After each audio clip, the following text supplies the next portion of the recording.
just a second. Getting through a few clicks.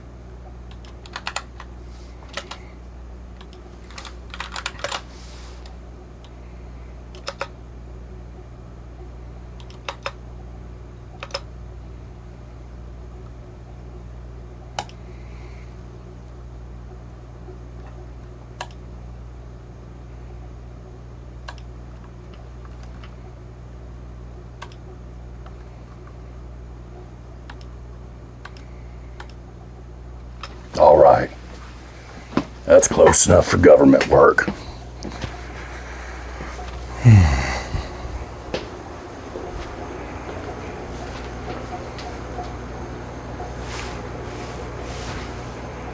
What's up, fish keepers? It's your boy, Bob's Burgers.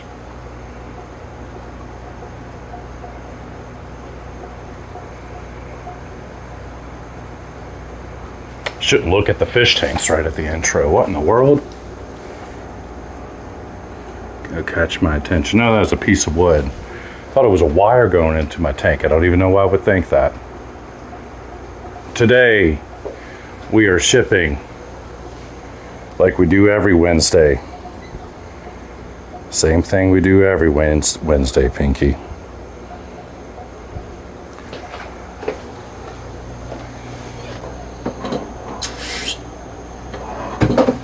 I've got water draining out. Just need to get used to bringing y'all along. Get this cord out.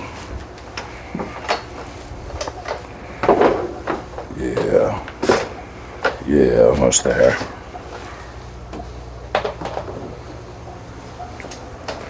All right. If we mosey on over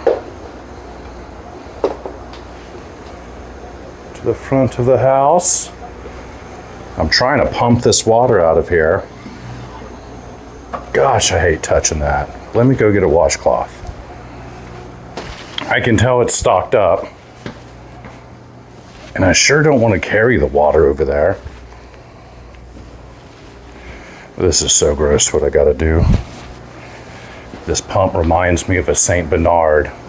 And you've got to wipe the jowls of a Saint Bernard or another large drooly dog.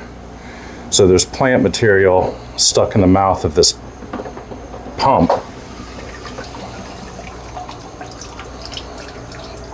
And so I go in there. There's even a snail in there.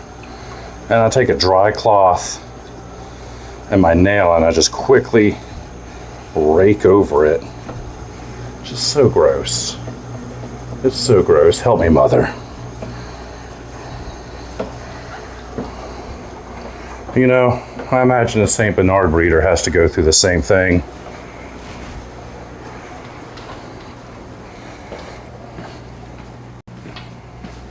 Okay, and I'm going to wash my hands. I think we're still connected through this mic. Forgot what it was called. This lapel mic I've got.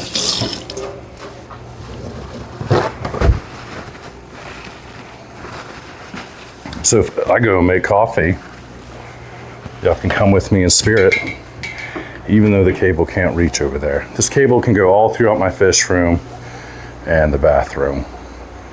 And that is 99%.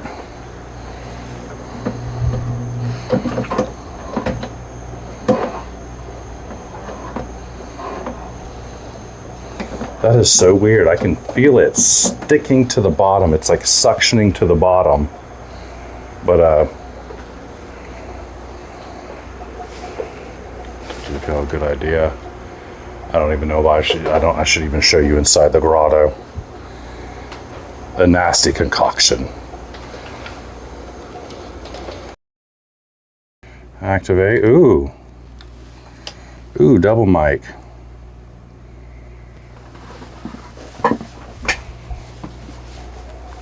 Double mic. Master troubleshooter. Master troubleshooter. Under pressure. I come in here fully prepared to just talk to myself, so I wasn't ready for there to be a chat, but I am glad there is one. Oh my gosh, I almost double looped myself. Can't do chat only. There we go. What up, JP? What up, smart person?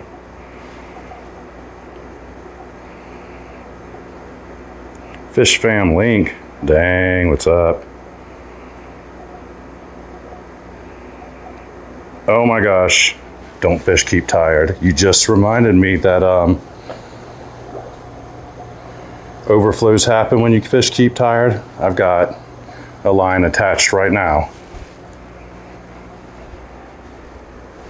The cast timers are, my internet went on and off, so the cast timers are offline. What the heck was that? Oh, that scared me. If I hear, need water changes on these guys too. There's algae on the glass making the goldfish look really a little more clouded than they really are, but these guys, that little filter, I gotta be Johnny on the spot. I heard the pump, the outgoing pump, suck up water. And I thought, oh man, that's a water drippage. It's not. This is water outage. I need to learn how to bring the camera with me.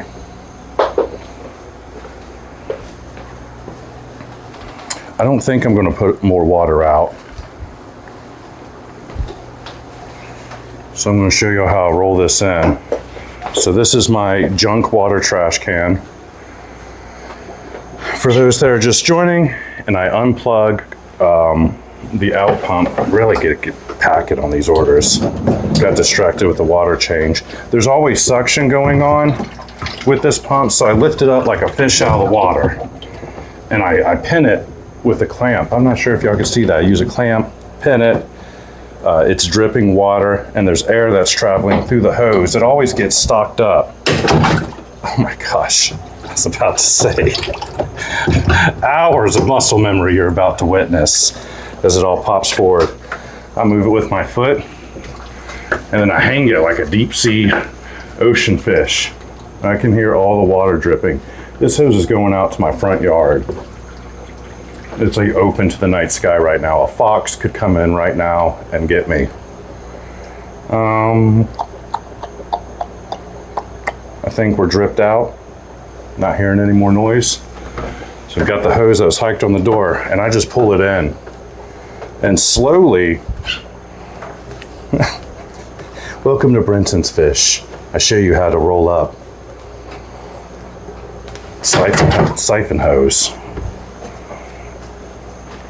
But really, it's the easiest way. I can do this while I'm sleeping. I bring it to my porch and I kind of shake out that water.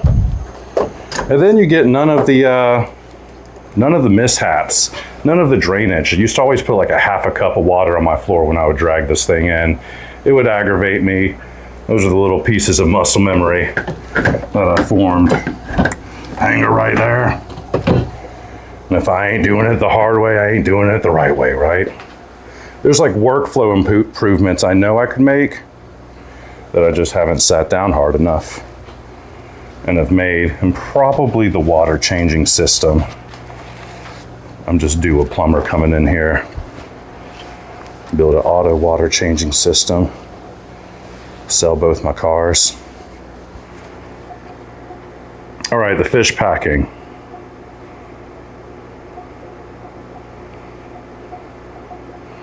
Brenton, we would like to invite you for a guest appearance on In My Tank stream. Yeah, I'll check it out. I'll check it out, Muppet. Okay, we got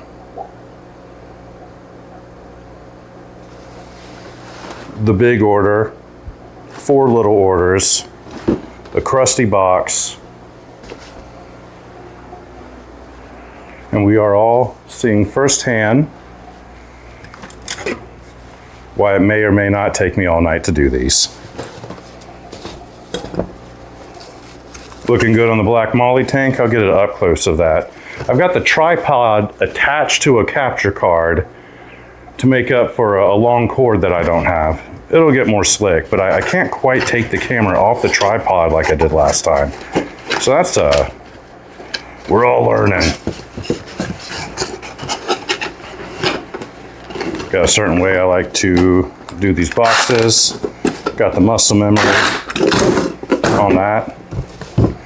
I'm like somebody's fish employee. I am like the net guy at Petco, the way I've been doing these for years. I've been doing this for like 4 years, like Mr. T working out in his basement, just quietly stacking my own fish orders. I've had a few times I was uncomfortable enough I had to make my wife help me. And it consists of like, you know, I get 10 red shrimp in a box, 10 red shrimp in this cup, 10 blue shrimp in this one, and then she hates snail collecting.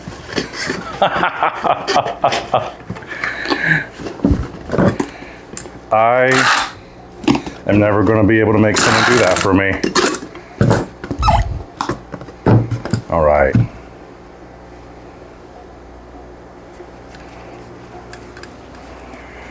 I'm sitting here thinking, deep in silence, this one's going to come in a little hot. I'm going to have to build styrofoam from this. I don't want to drag you out to my ugly dank garage tonight. So I might cut it up tomorrow morning right before they go out. Snails can go bare. I think the Fresno, California can go bare. No, let's see. Oh my gosh, my own stream is popping up. Don't look at it. Don't get in your own head. Ice, no ice. It's a double guppy grass. It's going into 90-degree heat. I'm not going to do any insulation, but I'm just going to do an ice pack, and that will keep it sound. Keep it from melting. It'll make the trip in 90-degree weather. If it comes in chilly, it won't make any of the water grain. Okay, and order 4.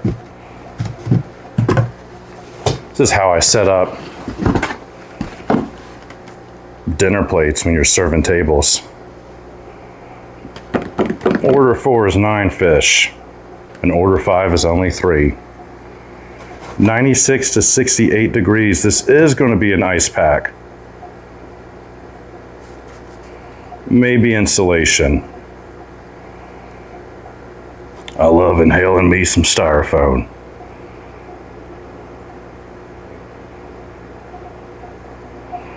Your styrofoam video was so helpful in helping me ship live fish safely from my little online shop. I did, and you know, with that, I'm taking, yeah, get my knees. Get my knees, please. I now get my ceiling. I'm not going to figure it out. I'm not going to frame it good today. The live shipping fish, I scoured the internet, and then I scoured a lot of the fish tubers as I was learning, and took the parts that I could use. Where do you get your coolers? I build my coolers. I purchase lots of fish for fun. Okay, we're good on that water level. So these come from other fish sellers. They get this off of uline.com though. So when I was talking about $11 per box, Uline, they're kind of a pain. They don't offer any other shipping than overnight shipping. So the 9-inch boxes I want to get the 11-inch boxes too that are just square cubes. The price is pretty good on them, and then you've got to pay like $40, $30, something like that just on boxes because they want to zip them to you right overnight. So that was the disadvantage. But anything you can think of, a lot of the food culture stuff. They've got a lot of food grade plastic. And if it was like all the shipping was covered in one, I would just buy everything because I would want all their little pieces of plastic and doodads. And I can't even, one example are the tall glass bottles you use for vinegar eels. They just have those at Uline. It's kind of a premium. Uline's so expensive. Yeah, that's definitely what I meant about premium for sure. It's been a thing I have just kind of turned off my brain. I'm like, boxes, and that is a lot cheaper than the free boxes. You go with USPS, and they're so helpful. Oh, see, this sucker's already put together. This is how I usually put it together, of course. So I get mine from Home Depot, and it comes kind of like this. And this is all loosey-goosey because someone else made it, but I have it to where it's nice and tight. And then you get these boxes free from USPS, and you think you're making out good, but they get their bites back with that rate for the 2-day priority boxes. So I did like buying my own, and I guess long story short, Uline's expensive, and still somehow I come out on top versus USPS. So there's that. Walmart. If you're in a fix, you could just go to Walmart. They have a box section. Home Depot has a very large box section. It's about the same price as Uline, so like still expensive, but it's at least not a super premium. And getting that in a fix, you don't have to pay extra. Got my brow furrowed. I'm like thinking hard about it. The mail. Yeah, this Crusto, they've got exactly this at Uline. The Rush Perishable. Nummy Gummy. I'm gonna go stick this in the garage. It's stressing me out. I thought the fish were dead when it came in like this. I was like, what? No.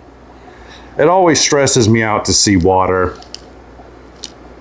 It doesn't always mean death though. So there was that.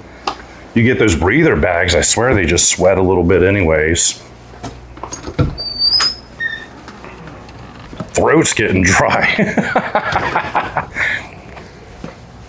And get some water.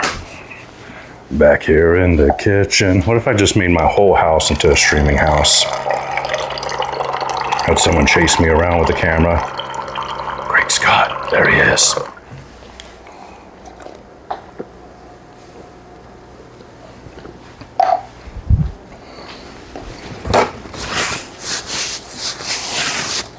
Try not to choke on the water, what? Make wet gurgling sounds in the fish room for the stream. This is the magic of live television. I was about to beat my phone. I feel like Adventure Brothers with the Apple Watch. Just like boop, boop, boop, boop. Father, where am I?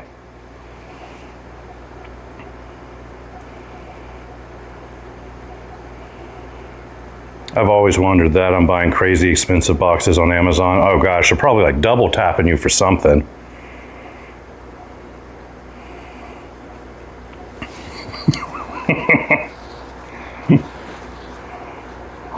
Smash that bell.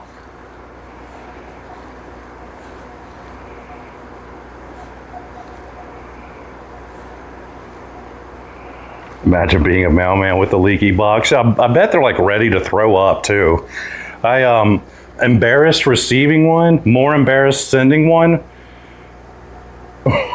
They probably think they're getting like some kind of disease. They're ooh, live, bioactive.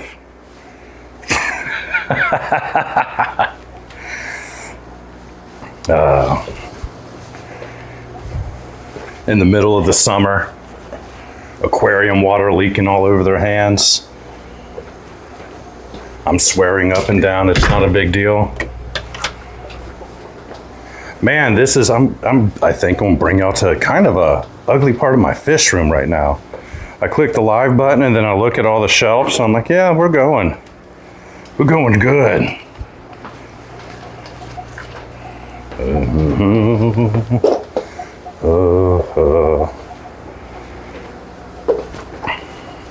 Got this hanging. I stuck my nose down here one day, and these mystery snails eat every day. Look at that one. Ah! Don't look at me. That is still a thin-looking shell. That is all I do is feed them Tums. All I do is put in Sea Chem Equilibrium. They eat way more than you'd think. Where did I put those Tums? Am I good in the frame? Kind of, yeah. Yeah. I had a big old thing. I like to go name brand as well with the Tums because of the way they break down in the water. I can't find it. Okay, no, the thing at hand. Okay, we've got 2 half black reds to pack, and then we've got a lot of guppy grass. These guys are so tight. Oh, that scared me. A jolt through my whole body. I was thinking about, I might as well show y'all the water change I'm doing. No! Okay.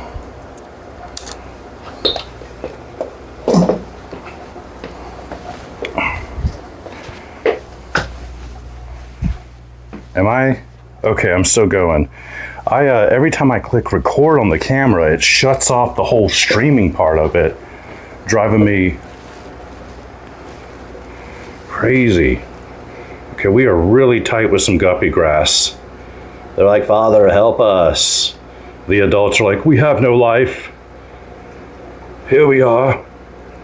So I'm going to take adults out of here and all of that guppy grass to sell it, because I sell it in big globs. That's a kind of a good way to stand out when you're selling it, or all the pet shops that are, they've got the head start on you. They've got the marketing. If you come in and you're like, I'll give you a basketball size of guppy grass for $50, it puts you in an entirely different market, and you get to stand out from those guys. And that's what I've always thought was cool. Let's see, how am I going to do this? I think I'm going to go guppy grass first.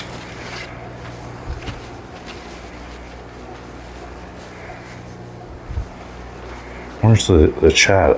What if I just looked at my watch and could see the chat? That's what I need.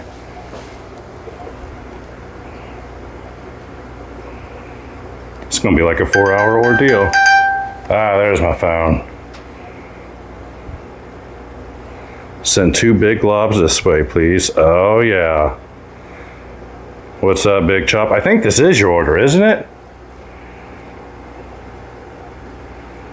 Someone recently came into the stratosphere and then ordered this guppy grass. Can't get my guppy grass to grow at all. The Sea Chem Equilibrium has potash. It's loaded with potassium, for what I understand. That put it in easy mode for me.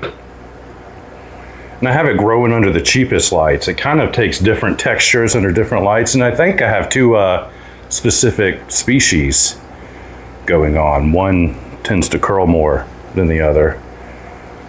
I don't know where I was going with that. Oh yeah, Sea Chem Equilibrium to cover that potassium. Big old bag. Uline sells the bags as well, and they almost feel a little more glossy than what I'm used to, but they've worked well. I like the traditional bags that you get kind of at the local pet stores, as well as the breather bags. These are so forgiving. From what I can tell, can't really ship guppy grass wrapped in a wet napkin. I like to put everything in water anyways. I think it's a nice touch, and I'd just rather pay for the extra shipping. Keep it melt a little bit less. There's no reason not to wrap them in napkins. I say napkins, that wet plant fabric, but I just like to, not show my midriff for one. live on stream. It's such a weird thing I have to think about. I just want to think about the fish. Just going to come out here on my robe. All right, yeah, we're going to get it all. Well, so double handful. And this is nice, no duckweed, no scuds. Just got to worry about fish. Look, adults, be free. Little molmy in there.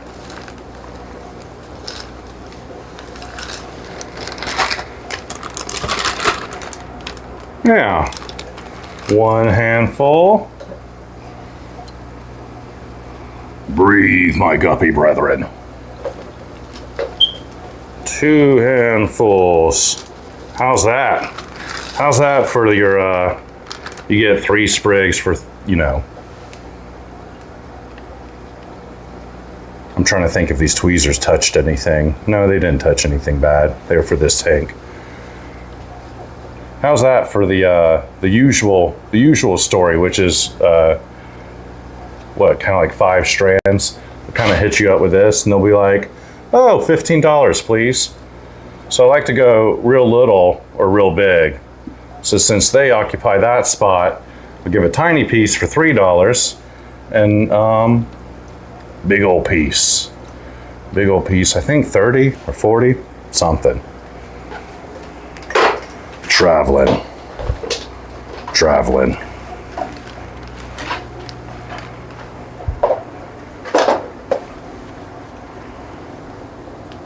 All right, the bucket, RO water, KHGH in it.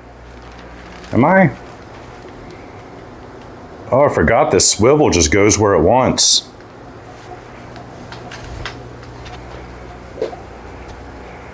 Find my chat. Oh, there we go.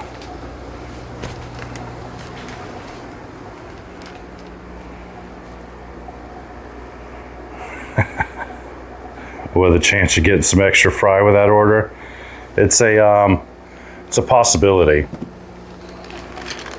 That's just bonus. The fries, like, I came up in a school of hard knocks. I sat in the pile of guppy grass for 45 seconds, 2 minutes without water. Am I in frame? Okay. Aged water, although this doesn't have to be aged. This is RO water. Holy. There we go. That's a big old bag of jewels. Yeah, there's no way I would know if there was fry in there or not. There's definitely common snails, but there's no shrimp, and there's no scuds, and there's no duckweed. But there could be guppy fry. Half black, red, guppy fry. I shimmy and shake the guppy grass to try to avoid that. They're like, "Oh, it's feeding time." I'm like, "No, it's shaking time." Oh yeah, it is nice and chilly. Bring that home as Christmas ham. Slap. I saw him slap my guppy grass on live television.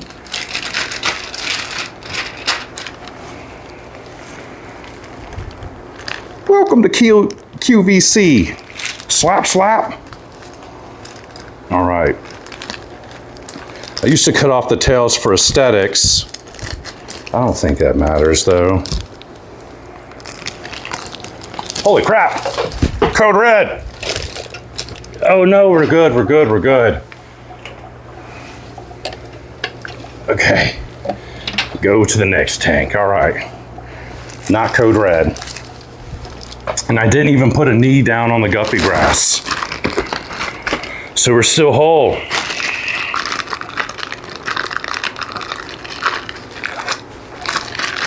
It's like a nightmare, reoccurring nightmare. I'm going to buy 17 of those liquid detectors for the seeing impaired. These are just gonna go everywhere I go. Maybe every fish tank will get one, I'm kidding. I put Velcro on it. This one is my dirty trash can, so I don't bring it out anywhere. So that's why I'm risking overflowing. But when the water touches, there we go, makes that noise. And I hear that noise in my nightmares too. But you actually have a pretty solid minute you hear this go off before it starts going over on one of these trash cans. It's annoying too, these little prongs. I feel like they almost don't come out, and I'm always pulling them. They can bend a little bit. That's why I've got the Velcro in there, is because I'm just like, stay on that bucket and light the fires of Gondor if you feel the water. I need 15 of them though. And then I need to put a bunch that just sit on the ground around the RO system that's around the sink. But as you can see, perfect fit.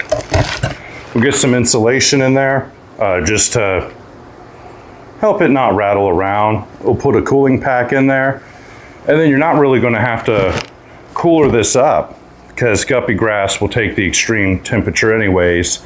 And then the cooling pack is really,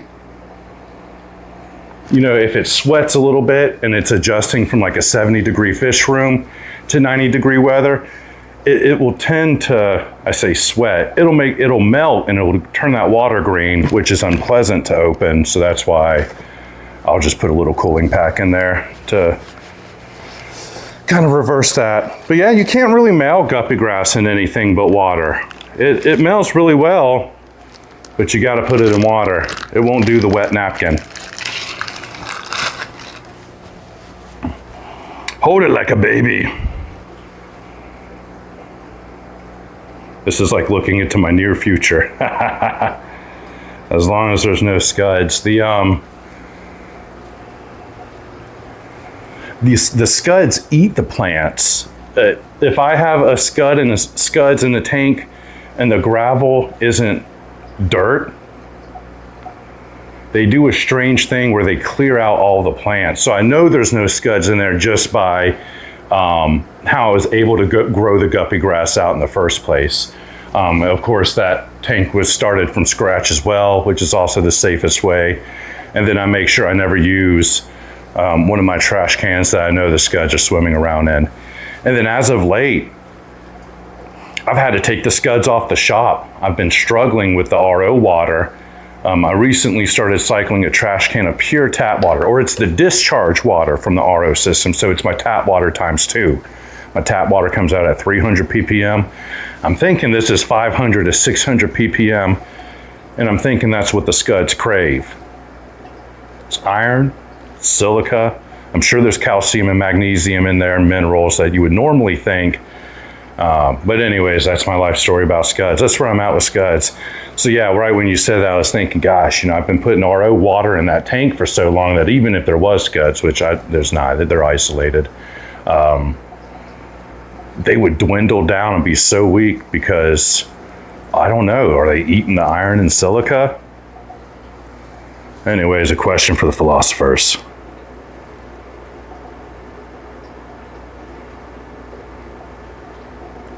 You have Imaginarium aquarium behind you. Why aren't those horrible tanks that leak?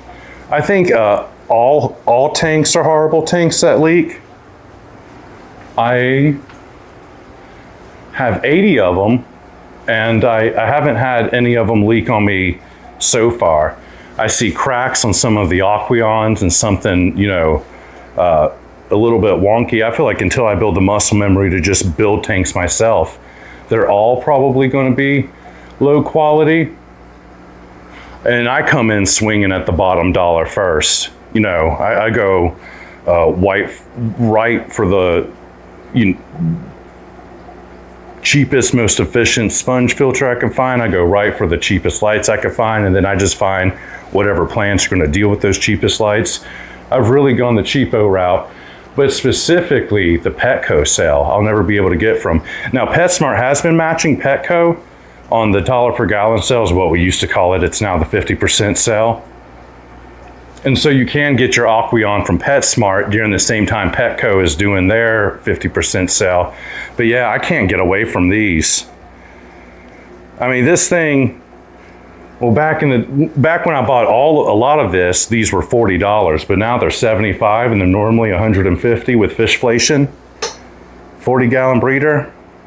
And then of course you go on the Facebook marketplace and it's all kinds of hell.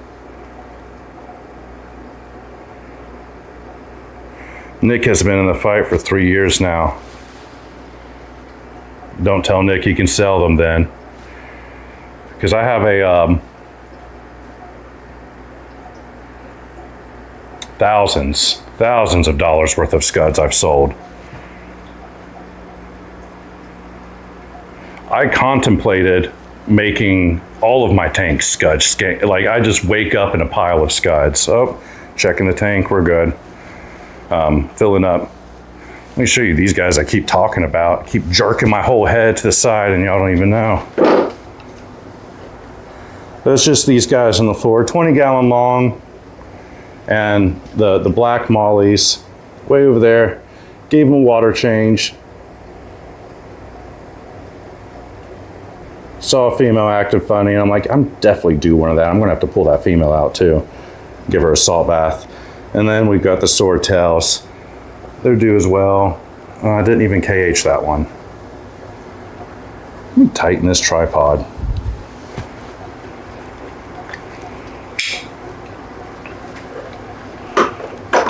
Speaking of going for the cheapo stuff, I'm gonna have to get a better tripod. What in the world? This tripod is always like, adjust me. I know you're live. Please adjust me. Give me a twist. Give me a tighten. Give me a turn. Oh gosh. Do something. I made a beep noise. Okay. Back to the swordtails. I've got the little RO system hook right there, and I swear if I was bringing it is still doing it. Quit your rolling. I would almost do that hook for tap water though. That's been so convenient. It comes out from under the sink, and then it's a hook from Home Depot meant to support a pipe going across the wall. I just use it as a Python hook. Let me find the KHGH. Been adding shrimp mineral. I'm going to move to Seachem Replenish for all of my RO water issues. But when I come in hot and steady like this, I mean, I've been just throwing the KH in there right on top of the water spout. But yeah, that's my new Python hook. Oh, I just shot water out the side. RO water coming on through. It's all right, guys. It's all right. Y'all can finally spawn for me any day now. Everyone in the fish buckets. Was I even in frame? My thigh was in frame. Oh, hell yeah, brother. Give them the knee. All of my platies that I have outside in those buckets under the sun, they're spawning like crazy. And I'm like, are these lights that awful? That they come in here and they're like, I might spawn, maybe. Give me 9 months in your hopes and prayers. And then I put them outside and they're like, yeah. Not the steel tubs though. Galvanized steel tubs. I need to make a whole video about that. They leach zinc. Had a 2-year trip with that. I'd be rolling in fish money now if I didn't go right into head first. You know, did I Google it? No. I said, let me experience this for myself. And you know, I see other fish keepers with the galvanized tub, but in my area, I mean, the heat index is like 110, 115, a heat pocket right now, but somehow it keeps snowing. The third time I've ever seen snow in my life was last winter, but the second time was the winter before that. So these tubs are freezing and heating up and freezing wherever I'm at, and it was flatlining some fish. I thought I was getting like a country rustic look in my backyard. It was country death back there. Not even the algae would grow. Not even the mosquito larvae. They're like, we are on vacation. That zinc choked my bubba. I assume they call each other in a mosquito family. What am I? Oh, half black reds, yes. I just went back to the boxes and give them a rustle. You gotta give them a rustle every once in a while. And then we're just up again? Well, thanks for the heads up. Thanks for the... Ooh, coming in hot. Thanks for the heads up, though.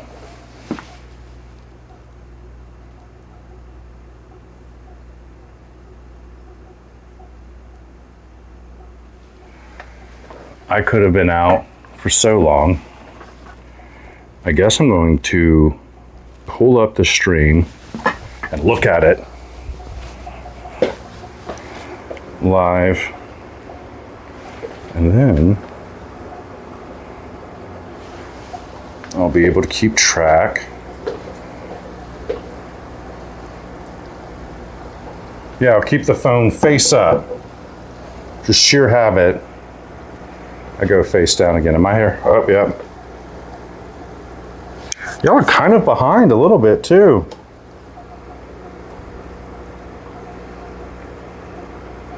Hello. So see, I am typing hello. Do I need to refresh this? Oh, look, there I am. Okay, maybe it isn't so much of a lag. Oh yeah, no, y'all are like 45 seconds behind. Okay.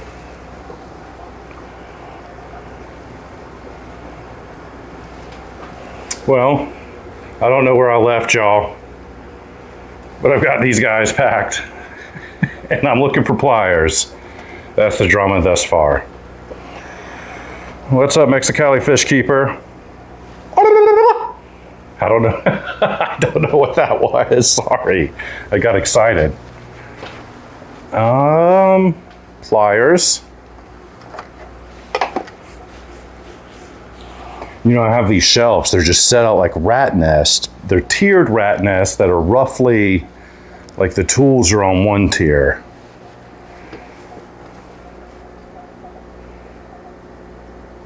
Light supplies on another tier. Another tier, books. It's, I don't know. I'm trying to defend the chaos while I'm suffering from it. Unreal. Let's see. Got the green pliers here. No, we don't. I guess I'll wait for the morning to find those. I'll find those right when the stream turns off. More water. More.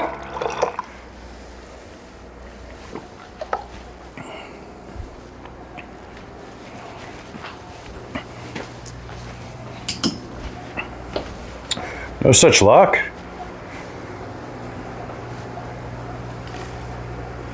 What in the tarnation? Where are the pliers?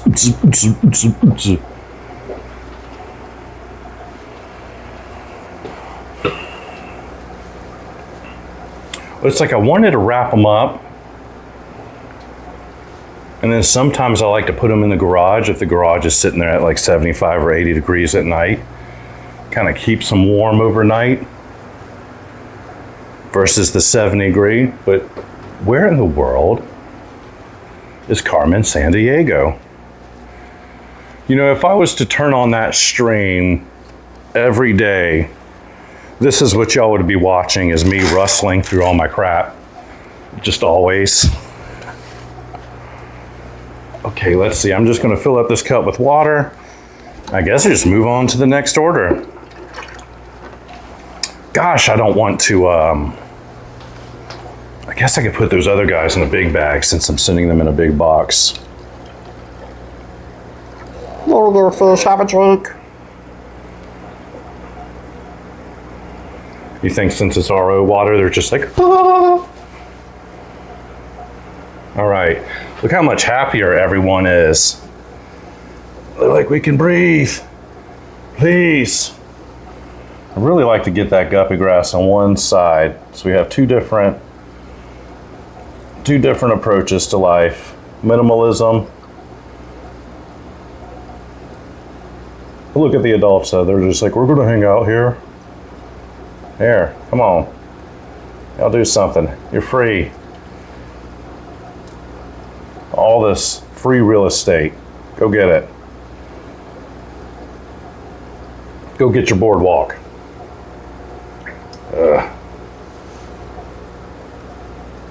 They call me all wet hands.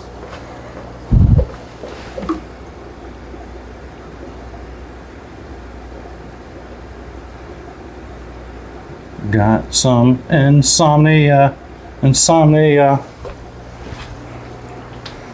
Most hilarious fish keeper. What if that was an award? They're like most hilarious fish keeper, and they like stood him up next to like the funniest plumber.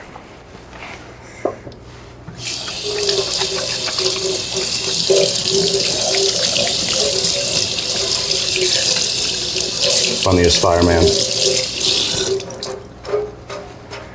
And they were like, you have won. Boys, you are exemplary examples. Was that a synonym?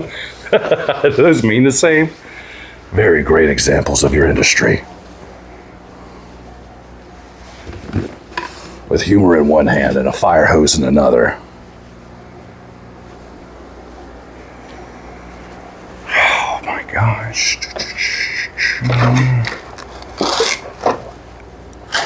You know, my spidey senses are tingling. I think my daughter moved it. So that is one thing that's really good about having kids is when you lose stuff, you can just blame it on them. She definitely grabbed those and played Secret Hidden Treasure. Secret Hidden Treasure! Okay, so, what is next? These guys maybe.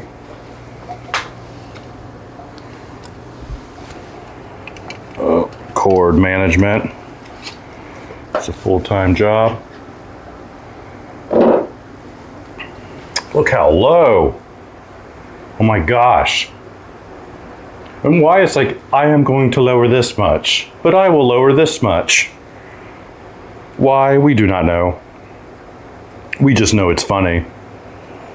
Oh, this is a good shot. I was thinking about making this into a story, but let me create what I'm gonna do. These red dragons, I don't know, write something clever about duckweed, or maybe the difficulties of feeding the fish through duckweed.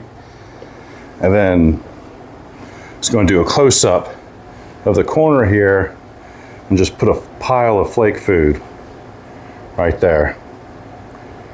And then they slowly realize, well, they're looking at me now, but slowly one realizes he'll like headbutt the food and it'll come down.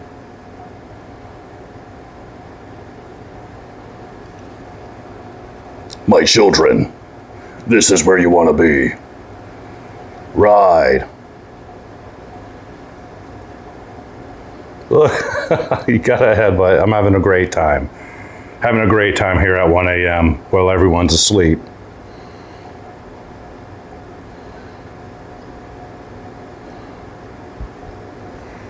The whole family's sleeping and I'm like, look at this fish circus.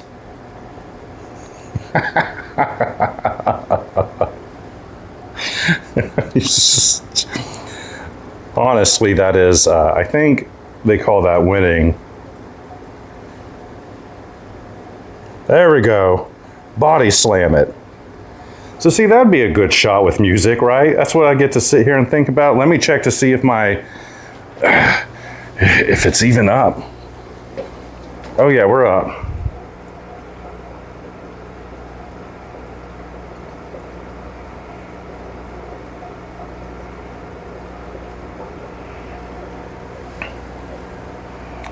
Brenton's so tired he doesn't realize it's 2 a.m. now.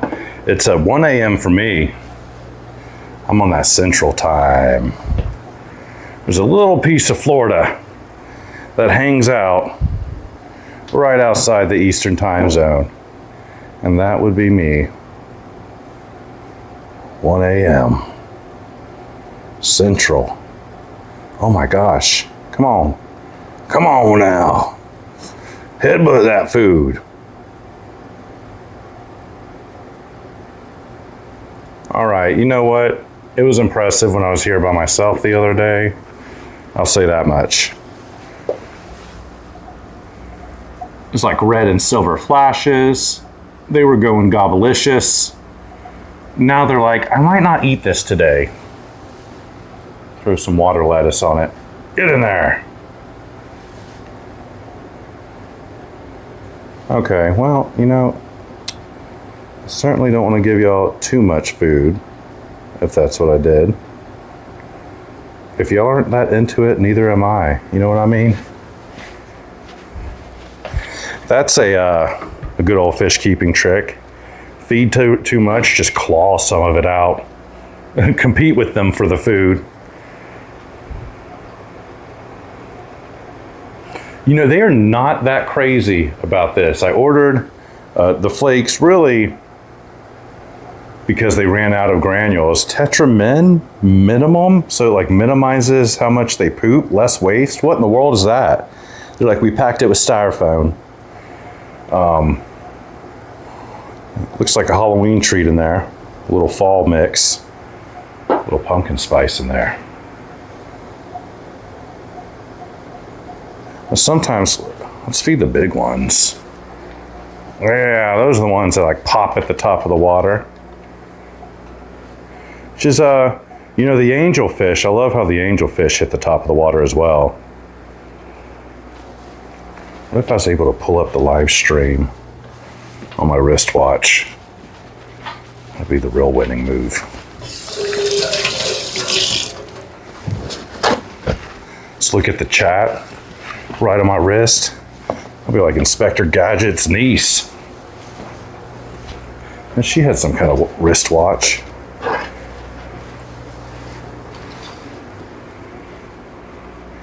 I thought men's like vitamins, huh?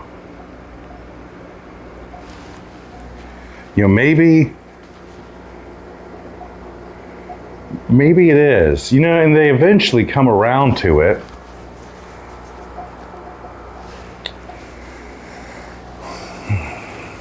It's definitely trying to tell me something. They were out of everything, and then I went back on Amazon a few days later. It's always half the cost. I don't think it's bootleg, but it is always half the cost of fish foods. Can y'all even see this one? Okay, I am there. All right, little platinum parrots. Getting large. They enjoy eating their own eggs. I'm not even sure if they're fertilized eggs, but they have paired off, so thank you guys. At least I can sleep soundly. I need to substrate these guys out. I want to pull these out, put the backgrounds in. I've got those other 2 tanks. I'm gonna get them all set up here. Oh, I'm pointing to the top one, y'all can't even see it. Y'all are missing the goldfish too because of my framing skills. There we go. There we go.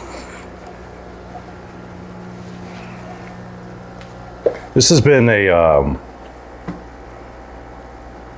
aphid treating zone. So I've been putting floating plants on here.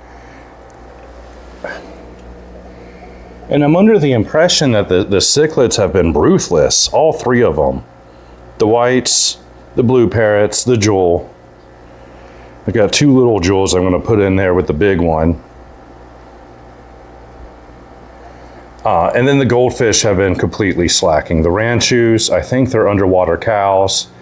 I've got frogbit covered in aphids. Let's see, I'm just going to give it to Trogdor over here. Trogdor, I need your help. You know, I don't really name fish. It's always bad luck for me. If I name a fish, something bad's going to happen. That's my theory. So you're the fish known as... Well, thank you for running away from me. I said that big fish were easier to treat. They have bigger guts and stuff to fight the parasites, bigger immune systems. But this pump went out on me, and it was creating weak bubbles, and I lost a few jewel cichlids really quickly when the air went out. And I'm like, okay. Yeah, I guess if you're a larger fish, probably more water changes, and then the oxygen is probably more dire. I could leave one of these guppy tanks for 48 hours without air, and the plants would head it off enough. These blue parrots are hilarious, and they eat. Oh gosh, did I feed too much there?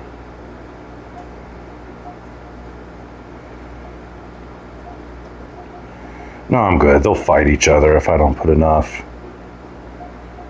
I had to ick-X the whole thing. Probably should be feeding them something other than flake. Probably should be submerging the flake. I'm not, I'm stumbling into this for sure. The thing is, they're a lot bigger now, so at least there's that.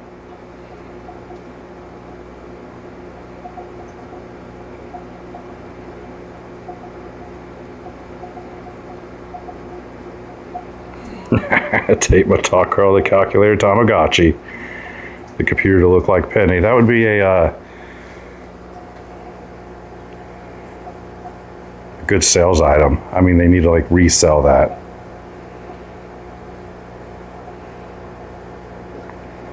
Sometimes it's nice to have big guts. Keep you warm. Keep you warm on a cold winter night. Am I even... Here's my shirt show.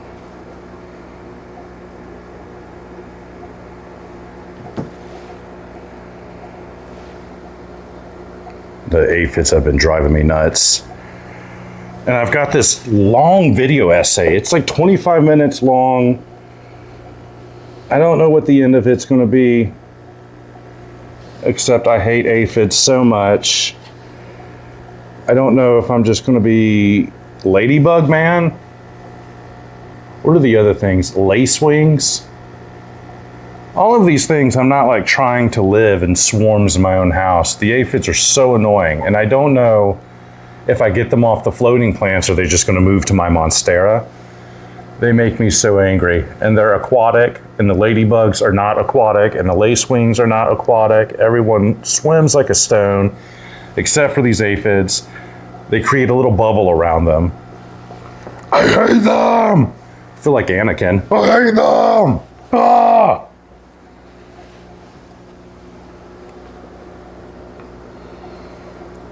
The cichlids have been on point. They're either looking at me or they're trolling. They're trolling up and down for aphids. And there's really a distinct... Everyone's on vacation here, and the aphids are like, thank you. Let me get some to the blue parrots. Or right in the middle of the flake feeding, hopefully. I just want frog bit. I just want frog bit, and it's pastries. It's sweet, delectable pastries to the aphids.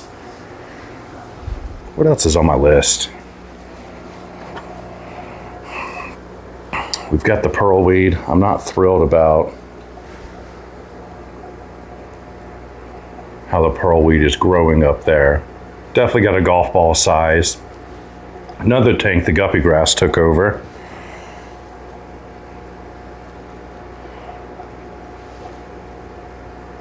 No, 50 pond snails. I guess we'll go do that. No! Please. Can I do all big bags in this? I can. So we can also do the hybrids, the assorted, and the blue star. All in big bags. Going to California. Okay. We're on the trail again. I just can't wait to get on the road again. Come on. Come on. Don't fail me now.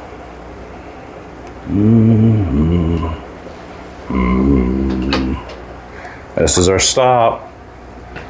White pond snails. Rarix? Are they Rainix snails? I learned the name, and then I keep forgetting it. It sounds like a, you might mean radix.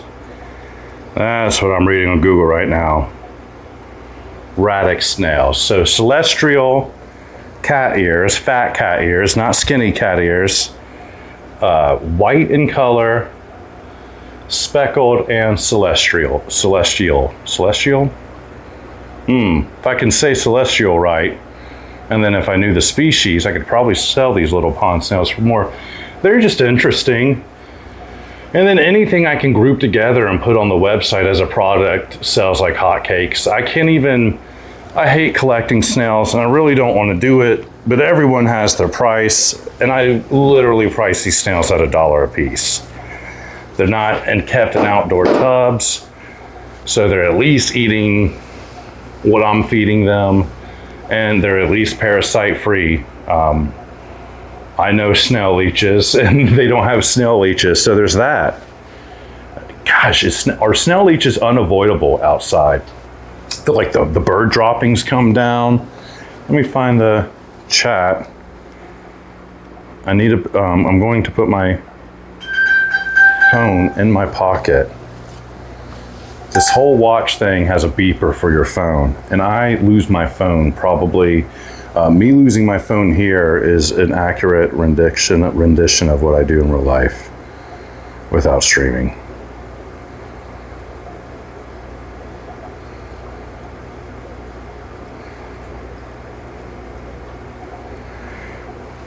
Aphids are almost the size of fleas. If you can see ants, you'd be able to see aphids.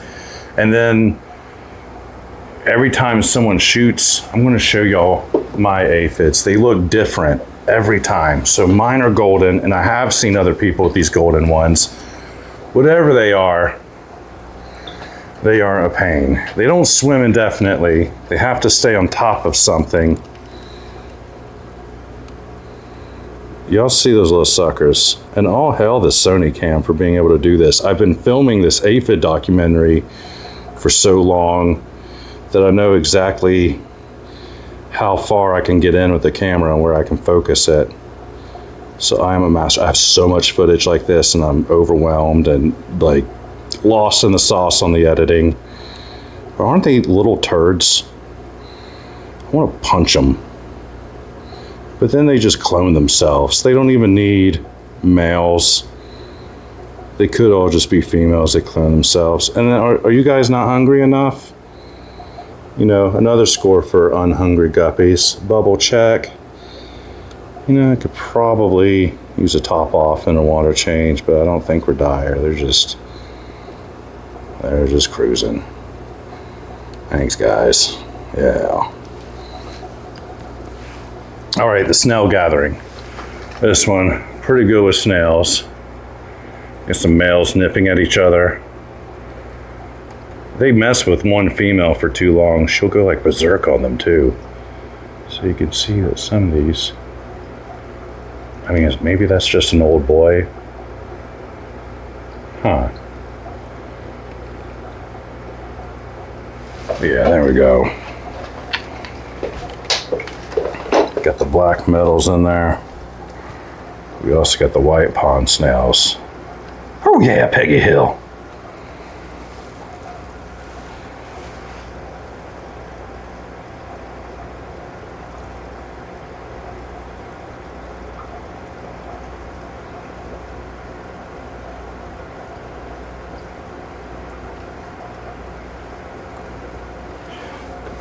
The guppies are like sharks. Mine are like different.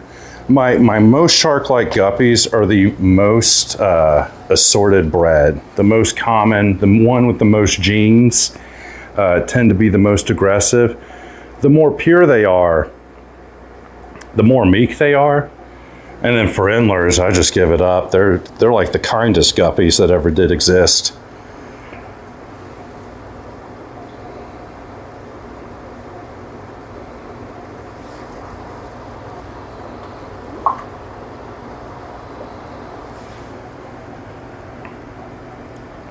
Love your videos. Wanted to ask you about honey gouramis. I don't have experience with those guys yet. Other than, of course, gouramis have been my childhood fish, the dwarf gourami, kissing gouramis. I've never tried the honey gourami directly. And I would categorize them as being a little sensitive for me. And since then, with the reverse osmosis system, I think that will probably open up for me. I have definitely been in the live bearer world for a long time, both shrimp and fish. But gouramis, yeah. I always think about the croaking gouramis. Like you just come into this room in the middle of the night and they're just like, roar, roar, roar. I'm going to get a drink of water. I don't know what a good tank is to settle on. Oh, God. Excuse me. Never want to see my head that big. You know, if I could zoom in though, y'all can get a good idea of what these goopers are doing.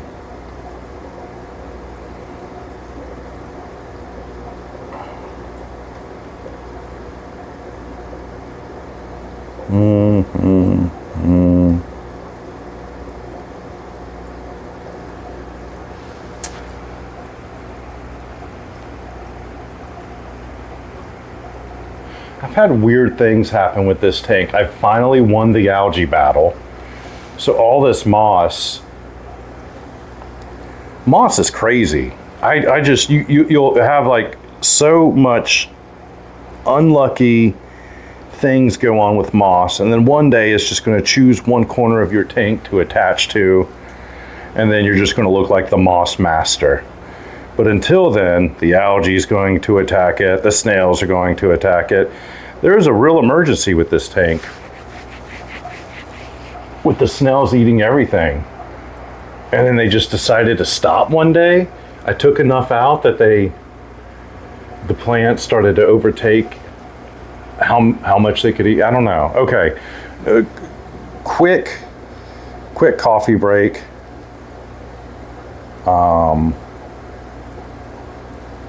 Gosh, can I? Yeah, quick. You know, I'll just talk. While I do the coffee break.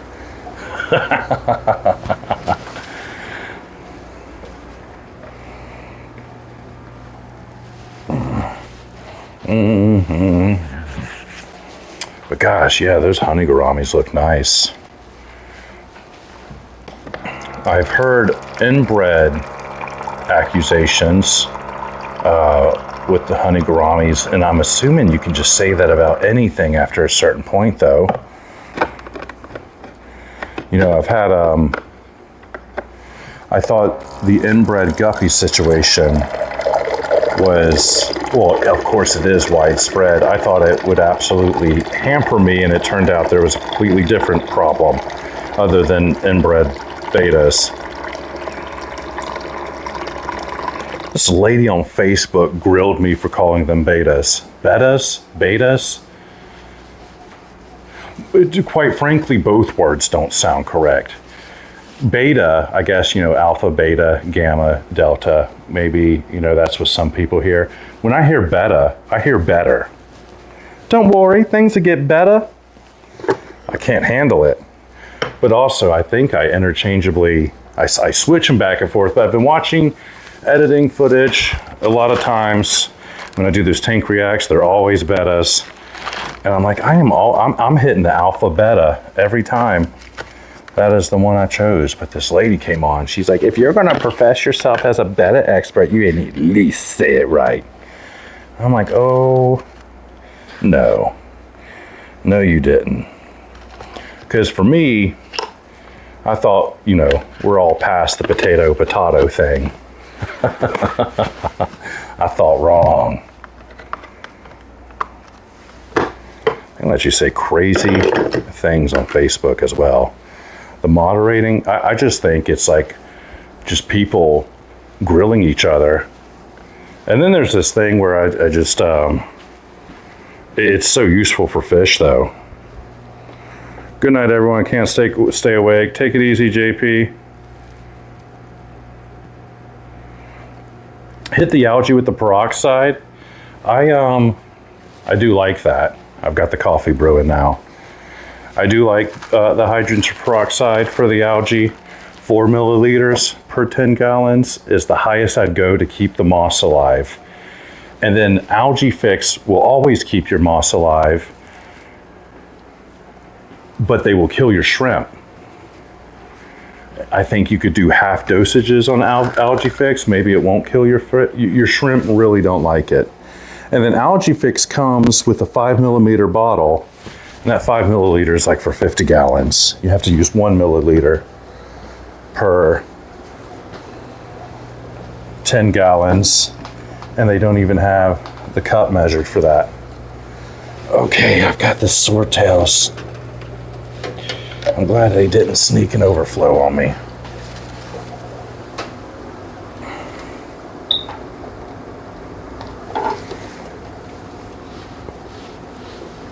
All right, got that moved. I'll have to show y'all while the coffee's brewing. I guess I'll switch fish tanks on y'all. Y'all look at something else. Oh man, I found these guys off of Facebook. Whoa, that's a big old neck. So we've got the Dalmatian mollies over here. So this girl had a tank full of them, and I was like, how much? And she was like $1 a piece. I was like, give me all of them. And when I got there, I had like $60 with me. I was just like, give me 60, or however much you have, and I'll just give you whatever I have. And she left me in her driveway as she got them out, and then she eventually came out and said, well, just 20. And then she handed me like 40. So it was really awesome.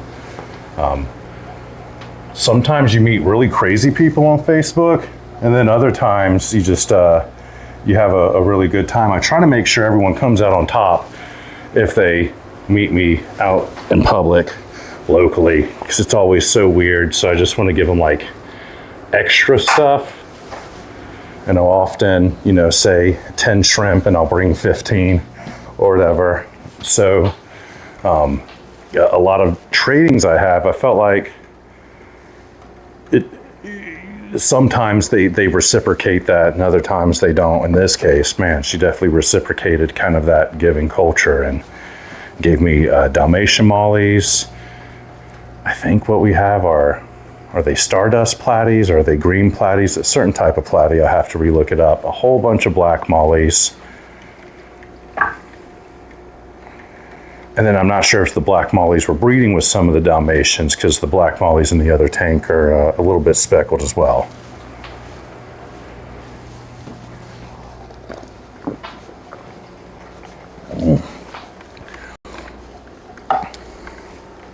Alrighty, coffee.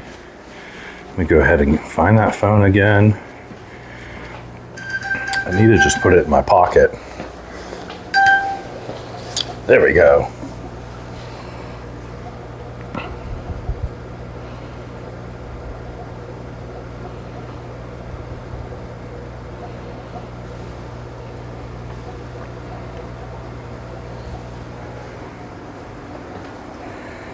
Hair algae is the only thing I use hydrogen peroxide for. It's like I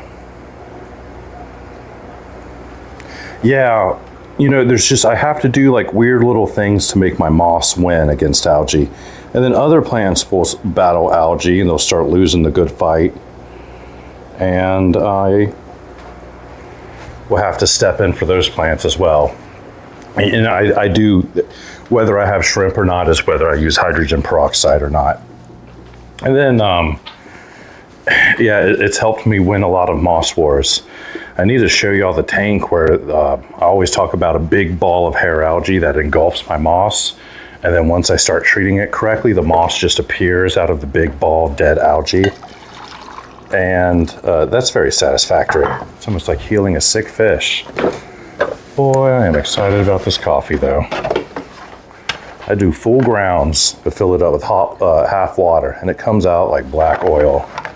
And then I just throw like 1/4 of a cup of milk in there, just like straight milk, like a heathen. And boy, that is That is the nectar. Give me that at 1 a.m.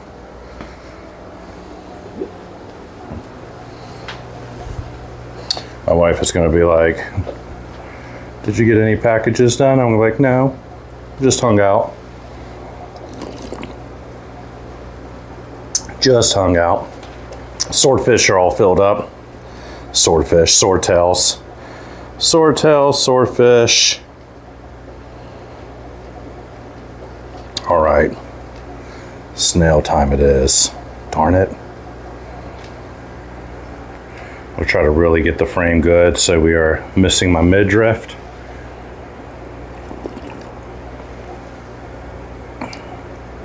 Or I'll put the mollies and the platies just right on top of extra guppies I had too. I just did not have enough tanks. I was like, man, I hope this girl doesn't have any diseases. And then I dumped them all in. And after viewing them for a few days, I'm like, yeah, we're in the clear. We're in the clear, and I normally don't get away with such. But, you know, that Facebook knocked it out of the park that day, so there you have it.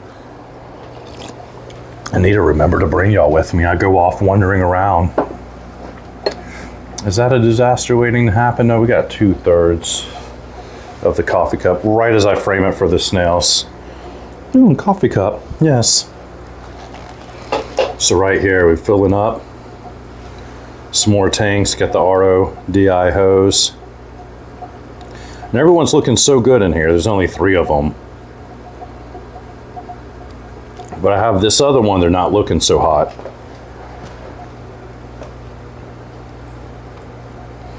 So I'm going to use that hose last on them. Cloudy water. I mean, it was so low, so I'm thinking the filter is not engaged. I don't like that bouncing up and down. And I saw that before the cloudy water. All right, let's see if we can find something I don't like.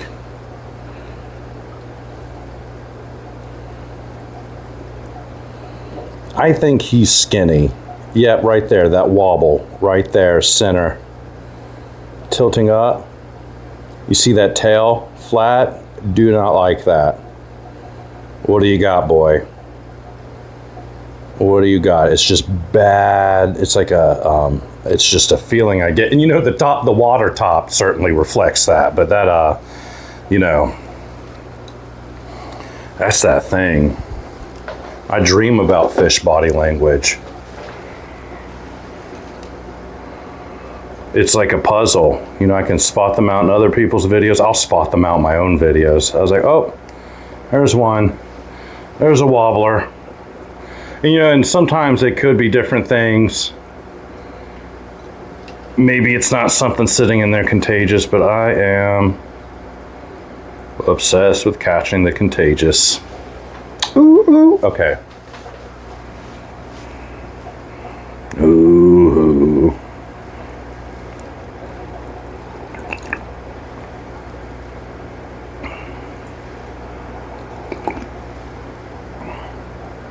The Starbucks.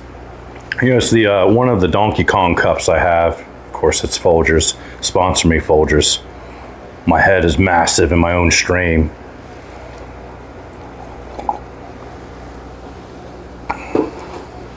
Like, I don't know, do I keep the stream in my pocket? Do I keep it out like that and I'll look down to make sure we're live? Why in the heck? Okay. All right.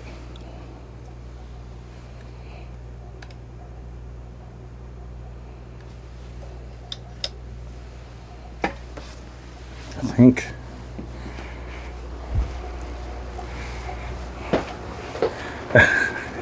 it's like, is it my graphics card or my capture card? That's the right word.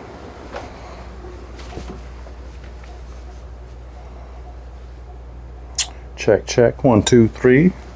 Check, check, and give it to me. Okay, and he's back. This stream is like 60 seconds behind me too. I don't know if that matters. I guess that matters if if I say things out loud that are typed in chat, we know that I'm time traveling.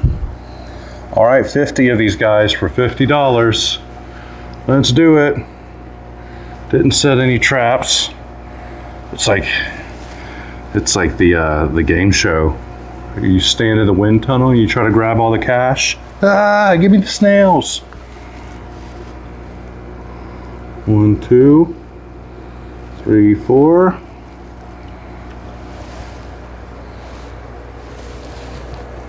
Oh, yeah. Oh, okay.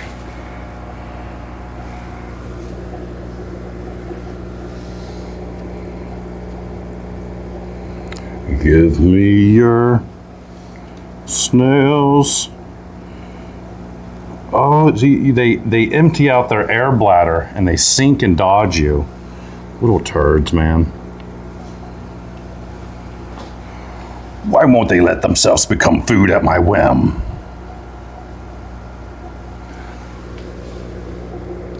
I don't know if they're necessarily being used for food. Someone could be setting up a food culture, or maybe they just want some snails. Gosh, this moss looks so cool, so unintentional, and really so minimal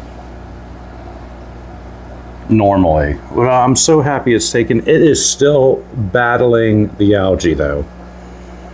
This is not a battle yet won. The Brazilian waterweed is trying. I see victory soon, but a few more doses of algae fix, and it's months long. The time, I would say 60 days when you're dosing with hydrogen peroxide that your battle with algae is going to last. Maybe that's an exaggeration. Definitely takes weeks, and then the algae fix will work quicker than the hydrogen peroxide. That seems to take weeks as well. And right now, these two are being treated at the same rate at the same time, and we can see we're getting cloudy McGrowdy here, even with the duckweed layer.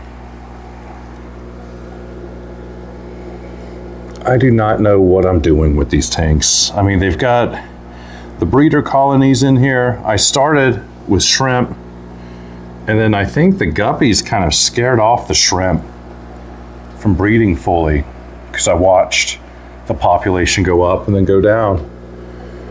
And then I have such issues putting the shrimp in alone because mosquito larvae starts popping up in the tank. It drives me crazy. I'm thinking baby rice fish all the time, putting baby rice fish in with the shrimp. I'm not seeing as many snails. They're always on this piece of wood.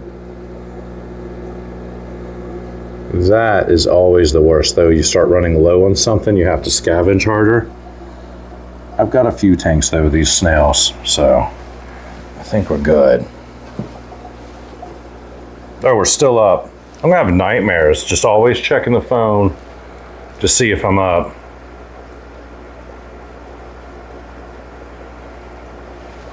I got lots of snails, too. Pea puffers would be the way to go. A lot of the scuds I sell, a lot of the pea puffer, or a lot of the snails, I'm pretty sure I sell to pea puffer owners. There's one guy just gets ram's horn snails every 2 months, and I'm pretty sure that's what he's rolling with, or pea puffers. I'm like looking at the tank with y'all. Ooh, Mystery Science Theater. See if we got any. Yeah. They're real tiny in here. Oh my gosh, man, I'm shocked myself every time I look in the camera.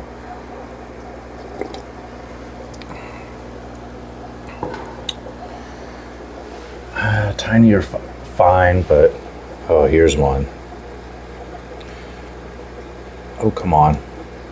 It's like a mystery snail right next to him, and the mystery snail's like, oh.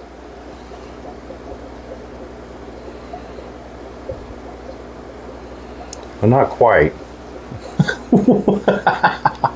Not quite.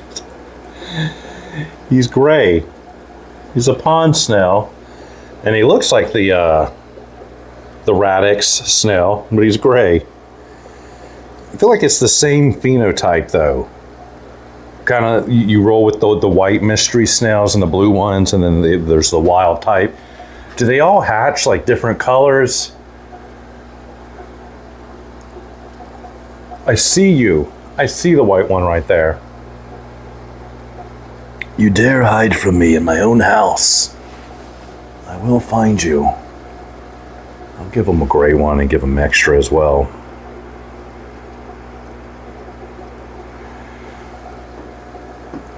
Mystery snails are,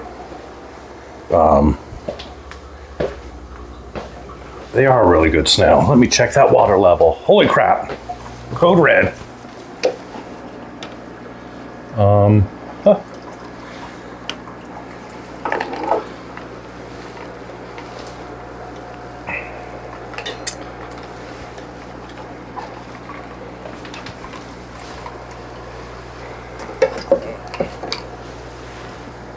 Okay, well, I'm going to show y'all this.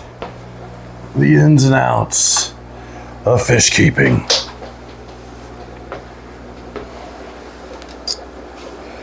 So, I think I'm leaking onto the floor. Not good. As we can see, there's one tank that is not like the others. And I'm definitely, we get on the top, we're overflowing a little bit.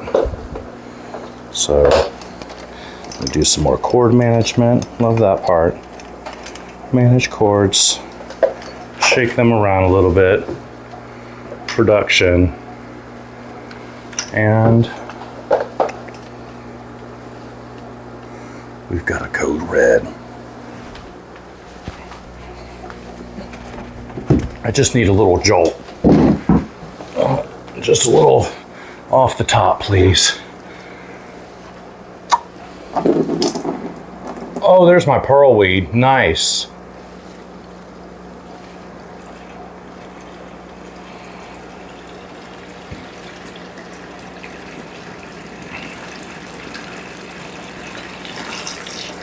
All right. Just a little off the top. Now we can finally get the sick boys over here. Not the sick boys. This is just one that's sick, but I treat them all like they're sick. And I swear this is a platy specific thing that I'm looking at. This is something that I would say has haunted me since I purchased these guys from Petco. And with each generation, it thins out more and more. But if I just leave them in the tank and observe for like 7 months, I'll see it pop back up. So there you have it.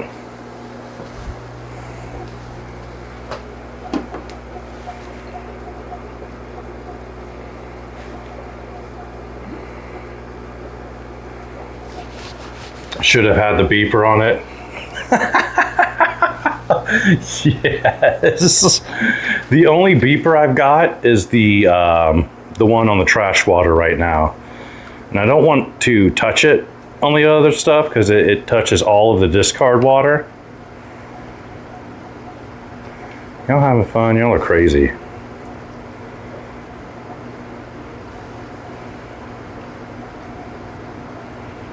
You know, the females who birth these, I put them all outside in hopes that it'll do something cool. I'm thinking I'm going to grab this pearlweed and I'm going to shake out the duckweed. Or I can get, it looks more raggedy. I've got pearlweed outside, but I don't want to give anyone dragonfly larvae by mistake. I haven't had the mesh covers on for long enough to be sure. And we got the pearlweed up here with the orange shrimp.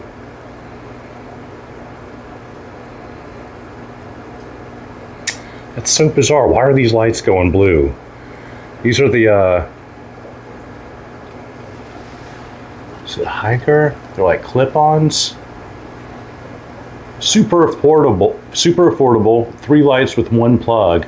So I just clip across 6 tanks. It only took 2 outlets. And I need my outlets. Oh, crush. Okay, cord. Cord.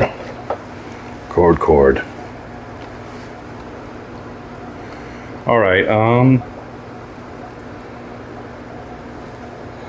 it's a cool tank to look at. Gosh, I love these guys. They have not bred for me. These are the original 3 I have. Gosh, I love it so much.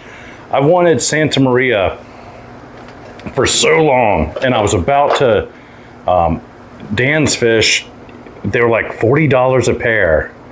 It was a pretty excruciating, and then I found this single eBay listing where they were selling the Santa Maria. I ordered them, and I accidentally selected 2 females, and they just sent me 2 females, and I was like, what is going on? I looked closer, realized it was my fault. Let's see if I can get this a little bit tighter. So I eventually waited and found someone selling just the males. So I was able to get a male from a different colony than those females, and I have such high hopes for this. As you can see, they're playing games. And I do have, well, okay, it's not, it's all crystal wart at the top, and then I've got about 1/4 of a patch of guppy grass in the back of that. So enough for Fry to hide, you would think. Maybe not. I'm going to take a bathroom break, and I'm going to turn off my mic for the bathroom break. So probably that's the best for everyone. Why in the world would I feel the need to explain that? I don't know. Something in my upbringing. Mother, I must use the loo. Okay.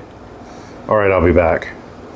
I think we got good guppy action.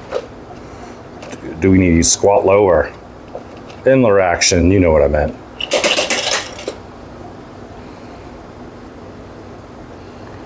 There you go, you kind of, yeah. See, you can see a little bit of what's going on past the algae patch. All right, be right back.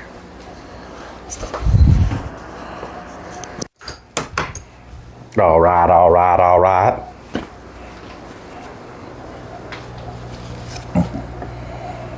Do not fear.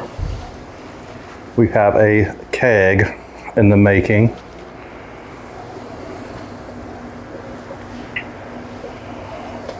Look, they eventually ate that vitamin food.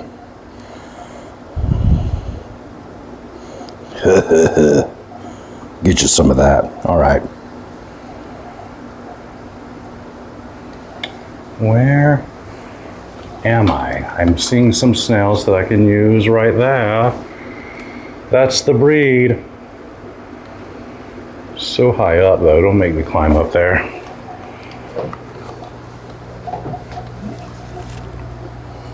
Oh, see, there we go. That's a good example. That's a good example of the boys I'm grabbing. I see a funny swimmer. You swimming normal? God, your eyes bulging at me? That's a new black molly. I think he's just like speckled around his eyes. Why are your eyes so big?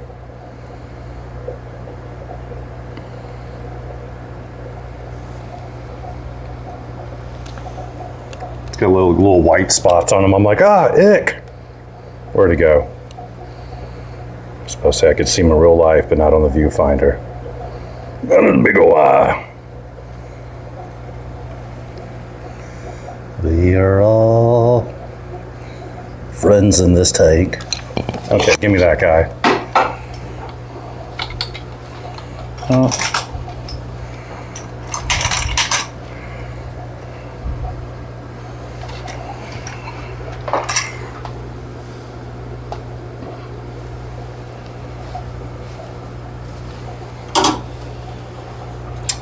$13.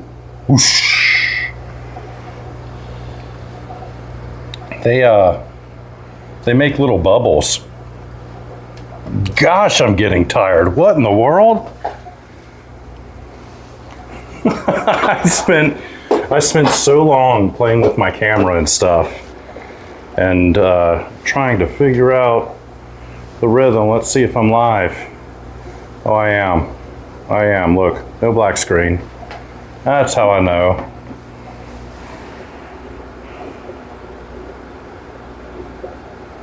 I usually start, well, I'll get started all day. I'll start checking the temperatures in the morning, get it written down in my notes. I get the boxes prepared. If I do it in separate phases, it's very therapeutic almost.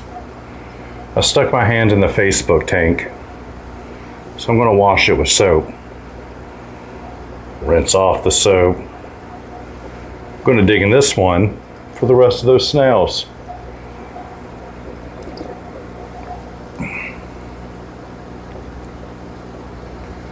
These could be a little bit bigger. You know, they don't have crazy long lifespans, so I really do try to go from the biggest to the smallest. I remember there's a bunch here with the panda guppies. So I might try to do that. Sold a bunch of El Tiger females too. Sometimes you get these endlers, and I always go in valuing the females more. And a lot of times you'll see that if you want to buy the females separate, the males will be $8 and then the females will be 12 or something like that. But some of these endlers, just the females are the prominent ones. And they're large and silver and they don't add a lot of color to the tank. So you definitely get to a point where you're like, all right, well, that's enough. And something about some of the breeds, how they interact with your water or somebody else's water, just a surplus is females. And that is the El Tiger endlers for me. Now the yellow tigers, not the L, but the yellows, it's pretty male heavy. It's a lot of color in that tank and not enough females. So I am always running out of those guys. There's no telling. Stack endlers are kind of female heavy too with me.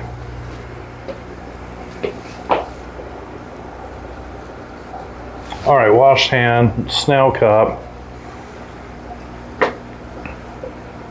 I would say I get it done in probably half the time I'm rolling right now. I do some lollygagging, but goodness, I'm on some real ramblers right now. Usually the rambling always just happens right in my head. And it kind of stops with the first or second thought. But with the stream, I could just keep going on and on. You know, they've wrapped themselves around the heater. When I stick my chunky hot dog fingers around the heater, I can see them drop down. So, we can do this the easy way or the real easy way. Come here.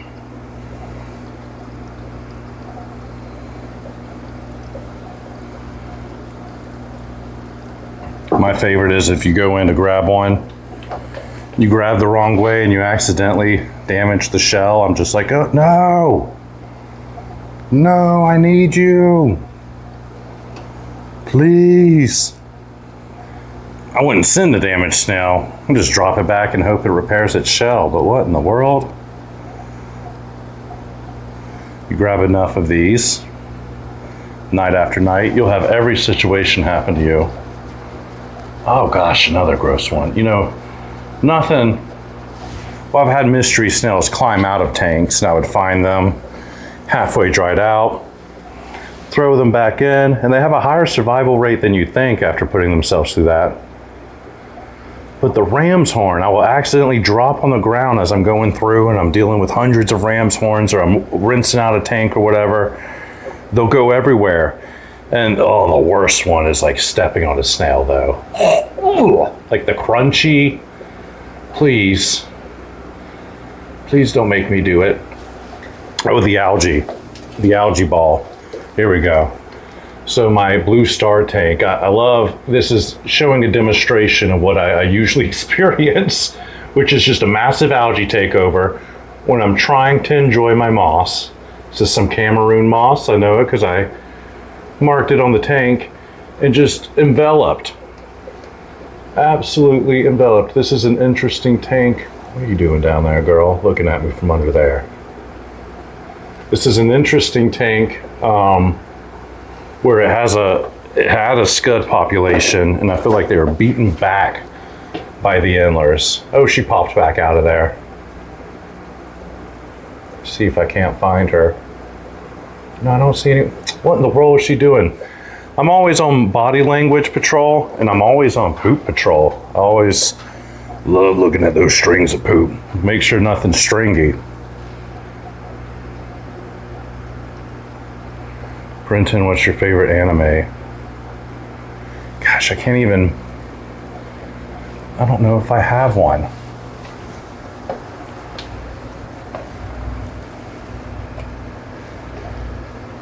Oh yeah. Got this nice and filled up. And didn't do the overfill. I've been dipping this hook in all of my tanks. This is my osmosis hook. That's what it looks like. I could use a few more zip ties. It's about to fill up, so I'm going to try to talk faster. Oh crap, no, I forgot. Oh, I dunked this in so many tanks, and the last tank it went in was that platy swimming weird. So this is going to get bleached. This is going to go in a tub with a cup of concentrated bleach for every 10 gallons. And it's going to soak for 10 minutes, and holy crap, the water's coming.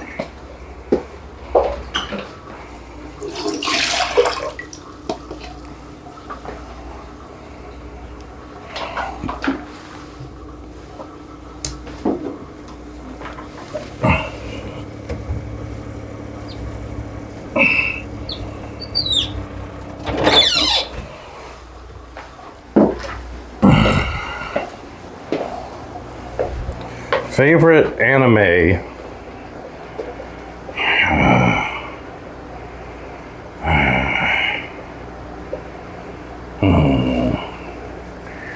I haven't been able to watch one all the way through. I tried to watch Brotherhood again. You know, I watched Full Metal Alchemist Brotherhood when it came out, Attack on Titan, all the beginner stuff that's easily digestible.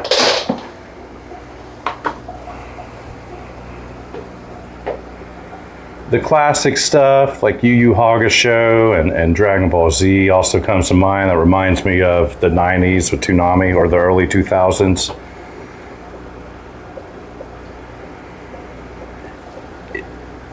If I'm consuming anime though, I'm like, it's like an indicator that like I'm not in a mentally healthy spot. You know what I mean? Like if I start ripping through one, it's always an indication that like I'm suffering through some weird solitude moment, and it hasn't happened in years and years. You know, I can casually get down on something. Like I try to sit down, I watch all the little clips of Naruto, and I'm like, you know, yeah, it's pretty cool moments. And I try to sit down and I watch that. Oh no. Am I out? Am I live? Oh, I am live now.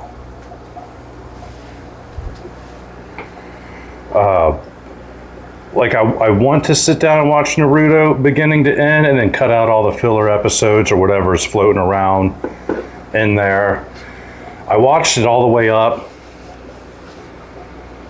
Gosh, like the Sand Ninja guy was almost a good guy in the episode where they were being chased around. That's like how far I got into that. And I'm trying to sink my hooks in, and like something is happening. Oh, Gundam Wing I've been watching as an adult and trying to follow along with the politics. That's the one I am kind of consuming right now, and I'm not watching it back to back and keeping up with it very well. But the politics part of it is like makes a little, it like clicks a little more. When I was 13, I was watching that and I was like, this is pretty cool. They're stabbing each other. And then you grow up and you realize that they were like mimicking a boy band with Gundam Wing. I'm like, man, they got me fooled. Sitting here got me liking robot boy bands. Thanks for that.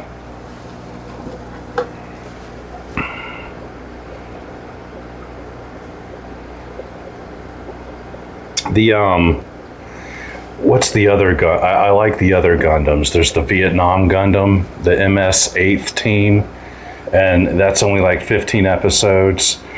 I like the chopped up original Gundam too. And there's so many parallels between Gundam Wing and the original Gundam. There's so many parallels between all of them, but you know, Dragon Ball Z, like the Namek series, that was probably, I don't know, it definitely reminds me of like a time in my life. And gosh, when did I start to lose it? Whenever they started GT, and then I heard that GT isn't even canon anymore, Majin Buu is when I started to lose it. So I didn't even make it. You'd see all the Japanese cards, and they'd be like Super Saiyan 3, Super Saiyan 4. Well, I guess I saw 3 if I was in the Majin, so there's that.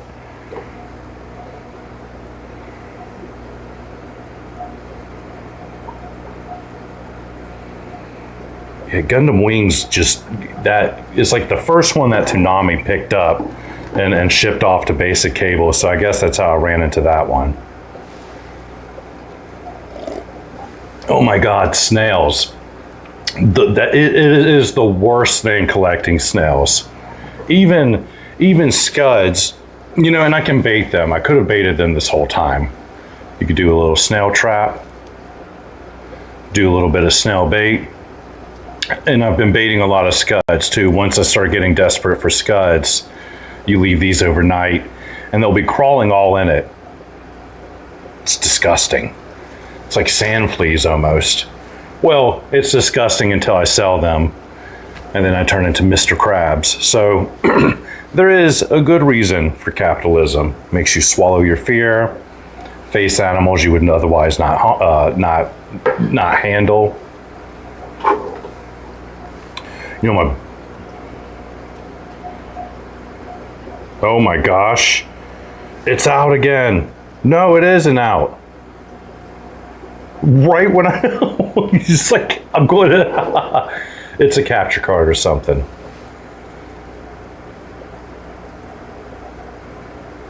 Blue stars. Okay, I need some blue stars. I'm going to do a regular bag so we don't need the pliers. And since I've got a big box, regular bags will do. You know, the real pro move is just to grab the cup, bag them up. Okay, that's snails. I've got fresh plastic cups. I don't, in the spirit of not cross-contaminating, I always have a stack of clean cups. I always have a stack of cups that I recently bleached in the bleach cycle. And I usually keep the types of cups in front of the tank, and I'm pretty sure this cup is from this guy. Snail shells. We remember our fallen mystery snails. The lessons learned. Okay. I think, yeah. I think you've got the right cup. Look at them. They're like, yeah. 2 females, 1 male.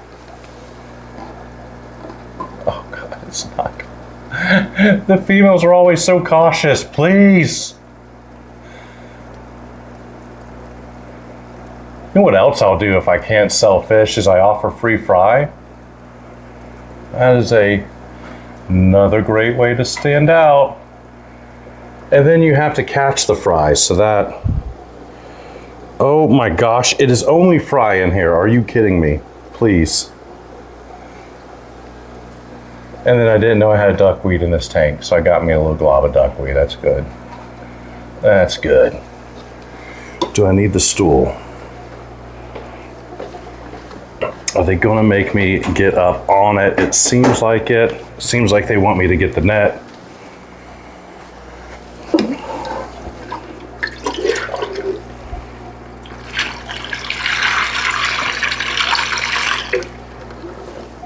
You know, I don't think it's like super bright to start streaming in the middle of the night when I got the honk shoes on my brain, but it's really the optimal time that I pack.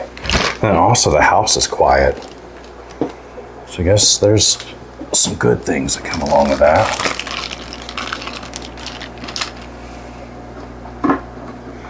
Gosh dang duckweed. I've not seen anything grow in this tank, and now somehow duckweed took hold.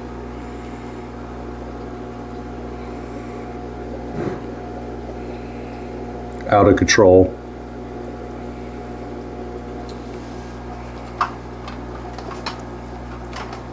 Everyone is out of control in this tank. I've gotten this bird's eye view. And this one over here, this other one is just aphidzilla. What the heck? Got some old matriarchs in here. There we go.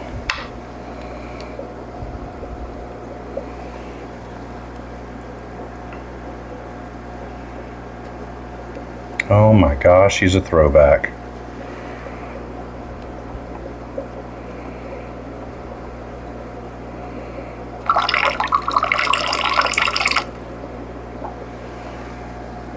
So I've got a male with the red stripe, and he is going to have to go. And another one. Oh yes, here's the queen cups. So it's a blue star endler, but he has that red throwback stripe. I'd like to just get him out right now. There we go.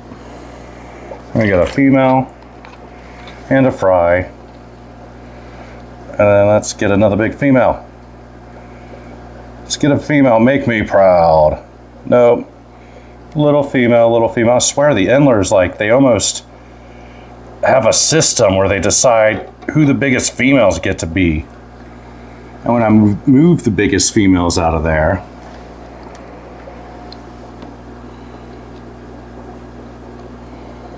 can I get you out and you in? When I get the biggest females out of there, the small females will turn big, and then I'll get like 3 or 4 more satellites in the tank. Uh-oh. Is that my imagination? It might be.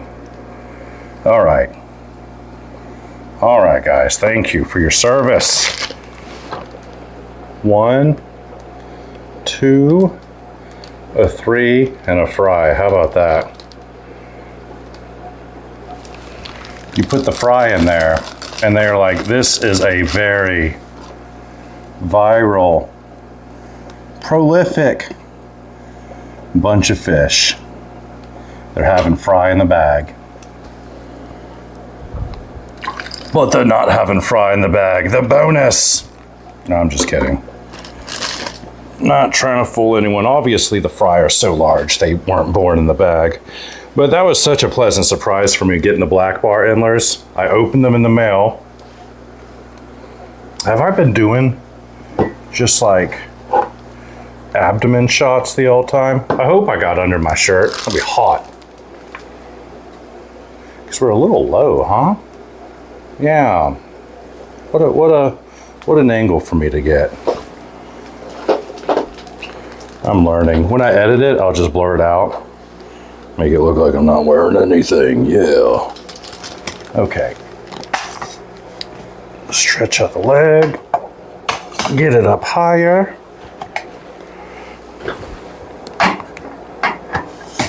The amount of adjustments I was not anticipating.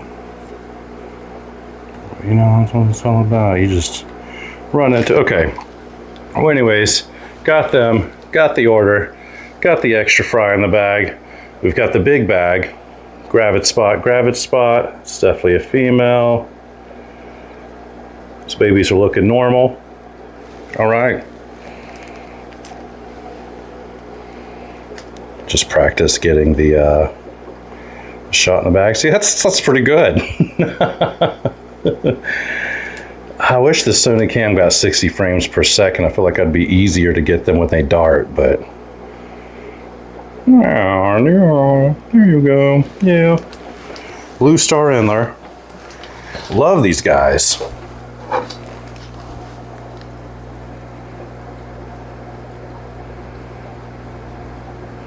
Brenton, are you a live bear? What do you keep? Well, only fins. Is that what the... Woo! I've got the black bar endlers, the yellow tiger endlers, Santa Maria endlers, stack endlers. A lot of genes that I think are throwback in terms of... Oh, I could point the camera at myself. I can do that.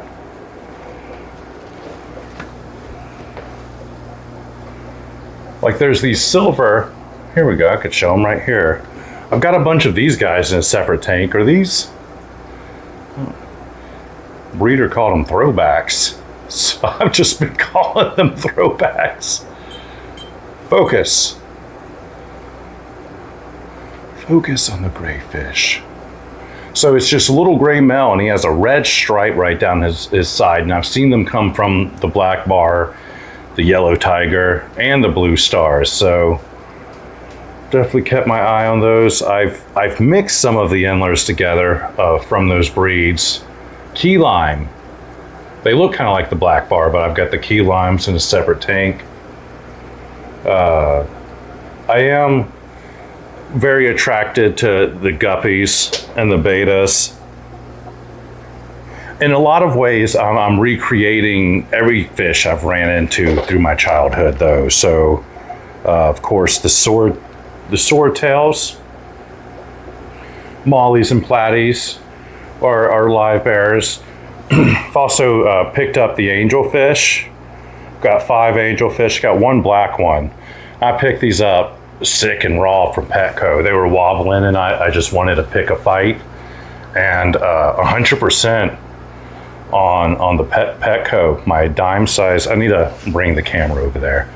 So I'm dabbling in angelfish. I like mystery snails, crustaceans. Shrimp are live bearing, so they certainly go well with the live bearing guppies. I've got a lot of pure string guppies. So black metal, red dragon, green dragon. Oh my gosh, is that all the guppies I have?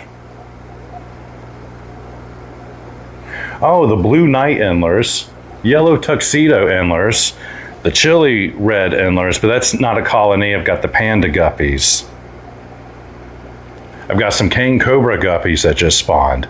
So it is a lot of live bearers. And then I have 5 Ranchu goldfish. I've got 5 blue parrot cichlids, 2 platinum parrot cichlids. So I've been playing with the cichlids that are a lot of fun.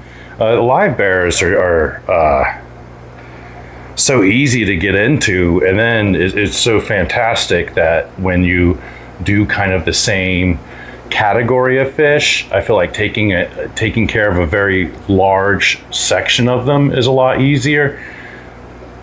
Like the labor to take care of 30 guppy tanks is the same labor it would take to take care of 4 different tanks that are like 4 different fish.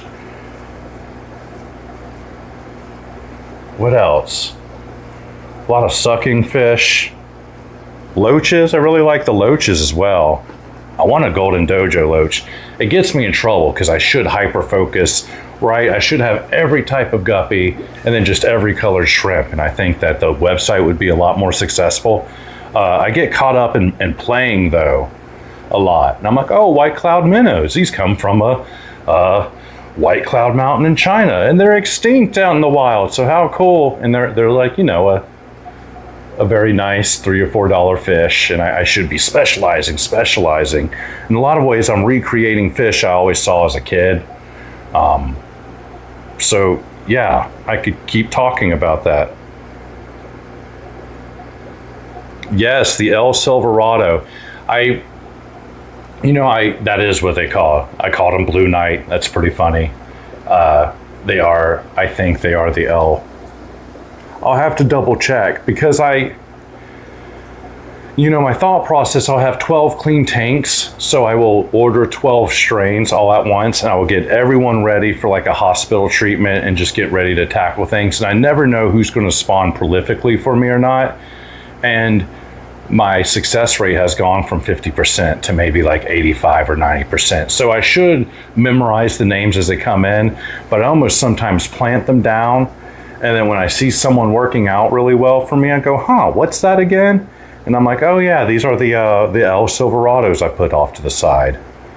I think they're the El Silverados. That sounds about right. There's a certain name, but yeah, the little hook-tailed.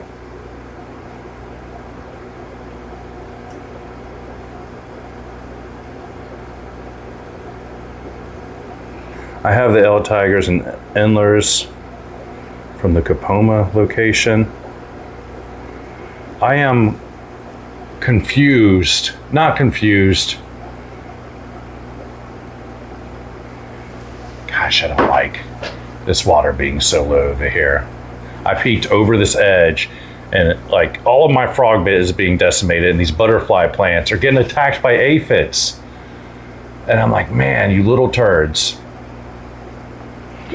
I haven't figured out the documentation thing with Endlers yet.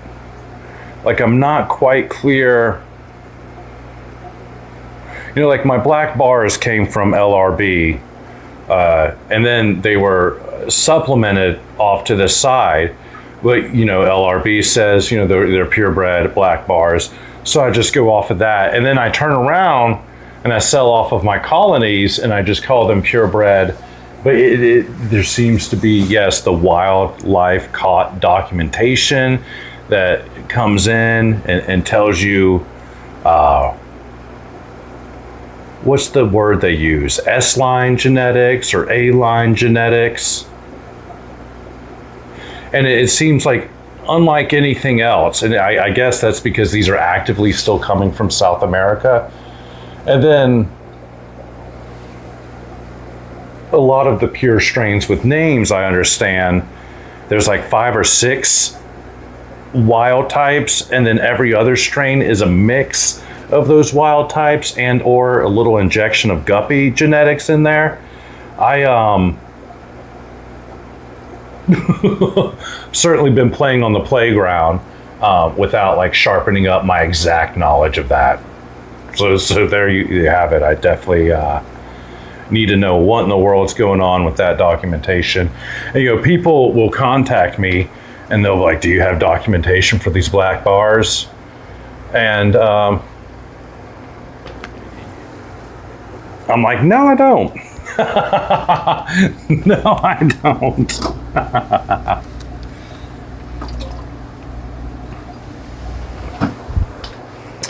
And then it's a little daunting too. It's like, oh man.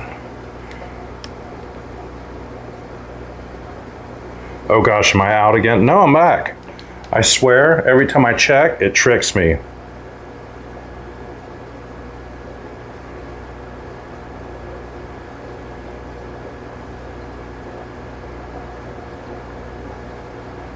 Talking about the N class, right? Okay, yes. Those line bred guppies like you have, and then wild endlers that come from different locations. Interesting. And then, so a lot of hubbub about them coming from the different locations because, I mean, it's obvious that like autos are like shocked out of the rivers and they're able to be collected wild a lot cheaper than even breeding them in captivity. So that's somehow like different than the endlers, or there's, I guess, there's more marking variations to get categorized in the wild, or they take maybe the 5 basic wild types. Yeah, I definitely, I swear to God, you Google that, and you start poking around in different places, and it's almost like you get a different, I don't know, maybe I'm exaggerating. Maybe you don't get a different story everywhere you go. But the definitions and parameters seem to slide just a little bit. Maybe I made that up, though. Maybe they're a lot more clearer and I just need to look harder, which would not be a first. I would describe my method as maybe like a bull in a china shop. I kind of just charge in a lot of cases. Now I do, there we go, y'all like that grab? Muscle memory. And it's just a big, maybe not enough air. I'm going to try this. Look at the size of this cooler I'm going to bring. I'm going to bring this guy out. Okay. What am I doing? This thing, I want to fit 3 guppy bags in here. Well,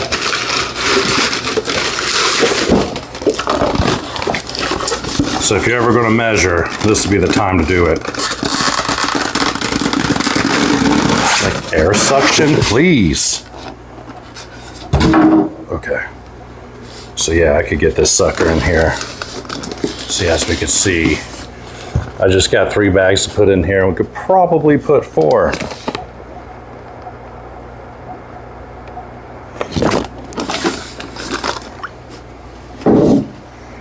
All right. I'm like looking at it's either a hair off my head or a hair off my mustache in the bottom of the box. I'm like, yeah, I definitely want to get my body hair out of the box before I send someone their fish. That is a good idea. Still live.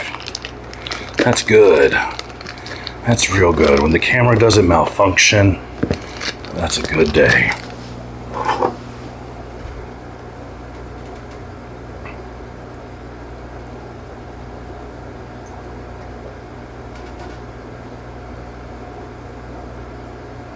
I'm part of a conservation database, and the reason people ask is because we can register them and get more as they spawn and have a database for conservation. Interesting.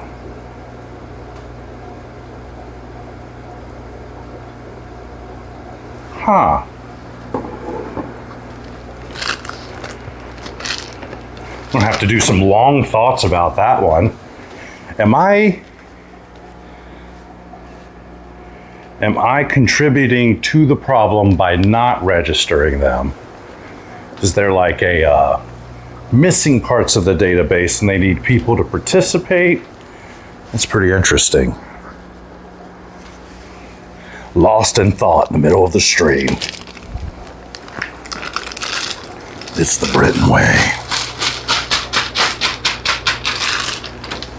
The old double bag. Love to do the inverse. Even the scuds don't get caught up in the cracks, as far as I can tell. That's working easy.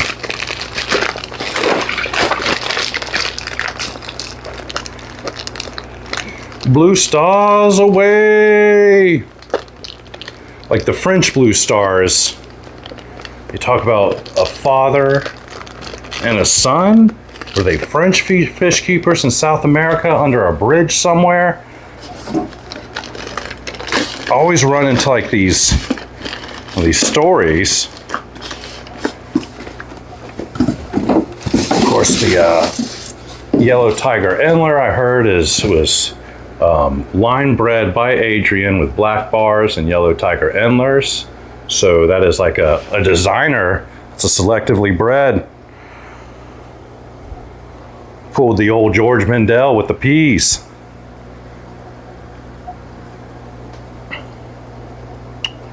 So I know that part, or I think I know parts of that part. So we've got hybrid guppies he wants, and then he wants common guppies. My hybrid guppies and common guppies have been looking similar. There are differences.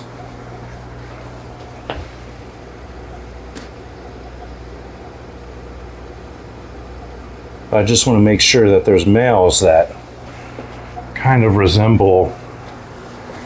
And you know, when someone buys a sort of guppies from me, I always like to sometimes do a surprise and put like a $10 male in there in place of like a $3 male. So it will be like a blonde female guppy, and then maybe like the red counterpart of male guppy of that blonde female. And then I'll just take one of these checkerboard black metal laces and pop them in there if it's like apparent that they want like a mixture. So I don't know, that was a tiny little story there.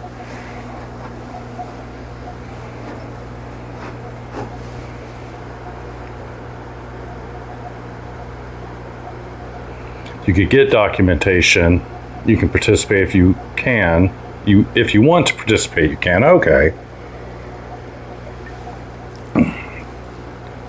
What's your website? My website is brentonsfish.com. That's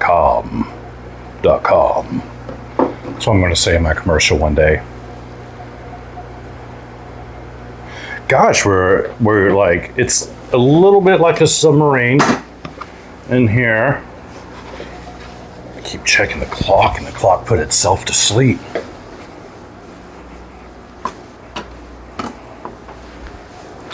Submarine number 7. You know, I was talking all that crap about not watching animes, and I remember that random anime submarine number 7 on Cartoon Network.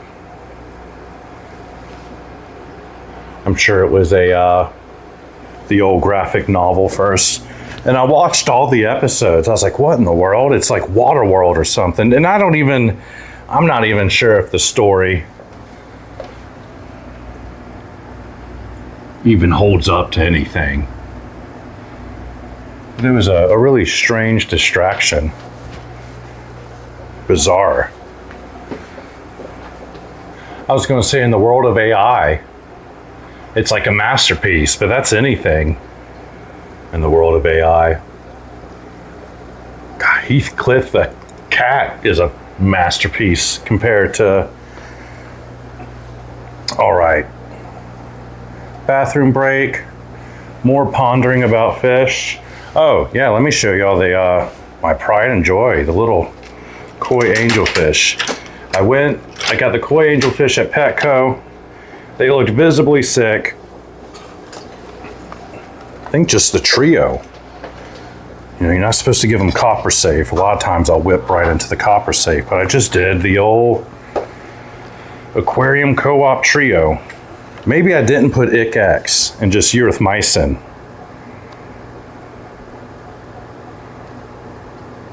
Like, just angrily looking at me. They're like, sir.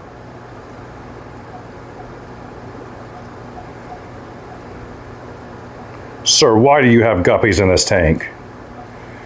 So just a really strange group of guppies, and they seem to have survived those angelfish because the angelfish were put in their nickel size. I've got a black angelfish. There's something dark and dreary going on here. So I had big old black angelfish that were, God, what is this? Probably the size of coasters. So these are the size of like maybe a 50-cent piece, and the other ones are the size of a coaster. And 3 out of 4 died on me. Just the wildest thing happened. And I went back to the store to see if any of them were alive, because I'm like, have I lost my mind? Is this a columnaris infection? Is how it acted. I still see a clamped fin by the black angelfish in the corner. I am super not happy with that. I got cocky with the doxycycline. Having the doxycycline on hand, I got cocky watching these guys heal with the RO water. And just RO water, 80-degree Fahrenheit, erythromycin, metronidazole. Oh my gosh, is there a fire ant on me? Yeah, get on out of here.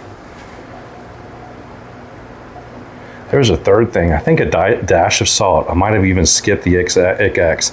Oh, praziquantel. Metronidazole, praziquantel, erythromycin. And gosh, they came thundering. One was missing half a fin. The top fin was completely gone, and I wasn't even sure if that was like just a deformity. But that came back, and nothing feels better. The only thing better than bringing back a sick fish is a successful spawn. And I fully stand by that. I think a lot of people are knocked out of this hobby just with the dead fish thing. I almost overflowed this tank. I need some liquid detectors, and isn't that just something is amuck? But they are happy for the top off. It's definitely ready for a change. The water level got below the filter, so No, we got bubbles. Oh, I'm not going to stick my hand in there. Not until I can soap it. So I'm going to take a break. Not a break. Well, I am going to go use the restroom from that coffee. And I am also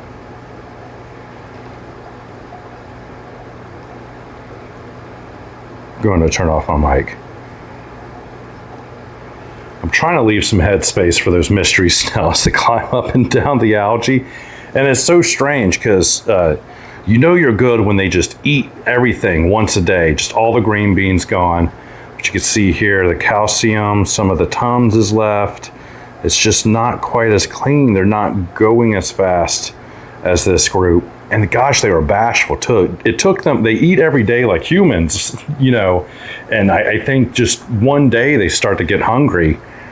And they are so bashful and just kind of hid the first day they're here, but now they kind of get up and go everywhere. But the quickest eaters are just all over the place all the time. You put green beans in there.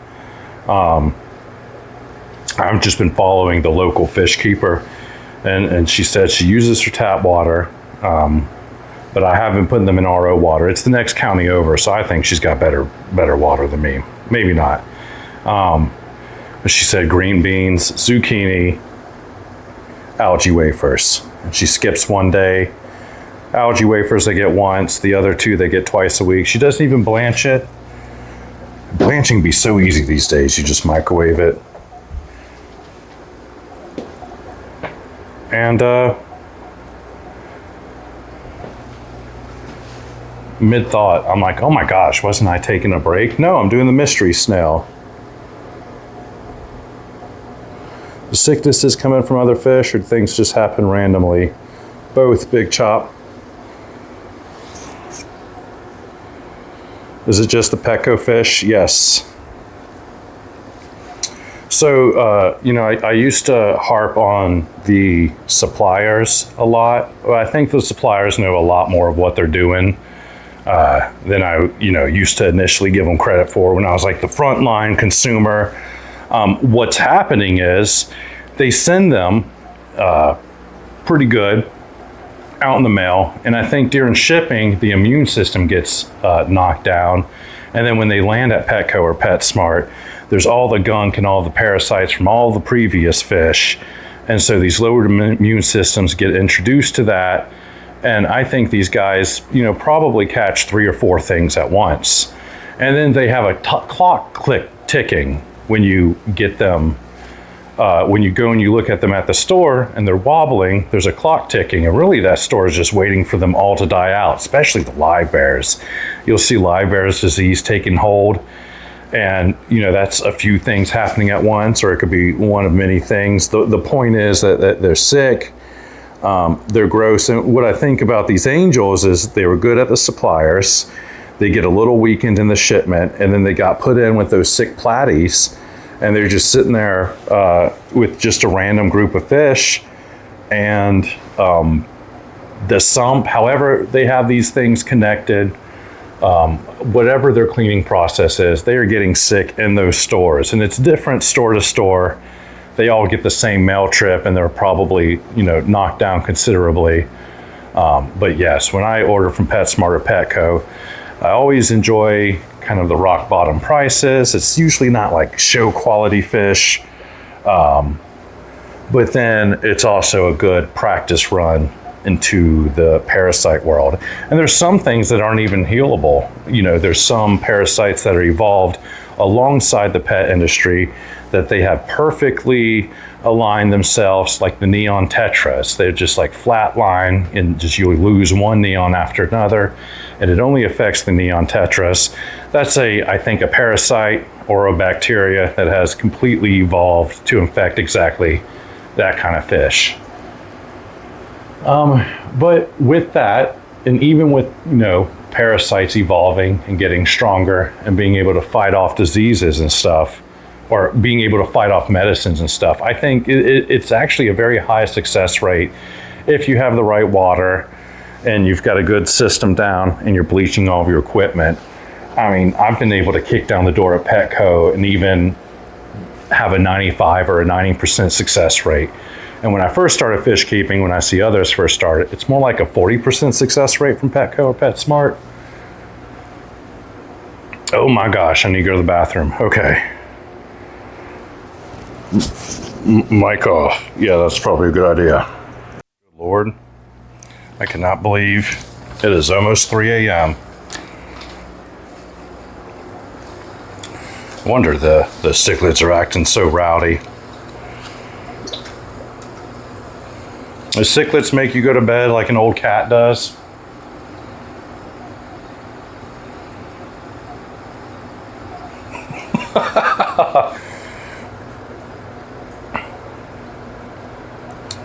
What in the world? Yeah, you know,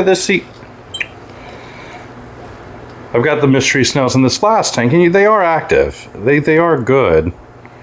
I can just tell that like there's like a party going on right here. The water's a lot clearer, and these guys are just keeping up with what I'm throwing in there. And it's just it's interesting, just completely different than receiving an Endler or a platy. Gosh, I love platies too. I love them all. Okay, what am I doing? What a rat nest though too, huh? It's roughly like sections. Boil driftwood. And I was banned from using the kitchen utensils. So I got my own pot. Even has like wooden sap from when I tried to boil my own driftwood that I found disgusting, dude. So I guess it's good they banned me to my own cookware. I got traps, books, hot glue, Atlas Aquarium. I swear, you could just make a living reading the information in books that no one's willing to read and then just saying it out loud. I'll sit and I'll read a few pages of that big fish disease book that's like $150 or $180, and will blow my mind. Do I read it cover to cover? No, not yet. Infinite content glitch. Gosh, those fish are swimming funny. But they were just chasing each other. I'm trying to decide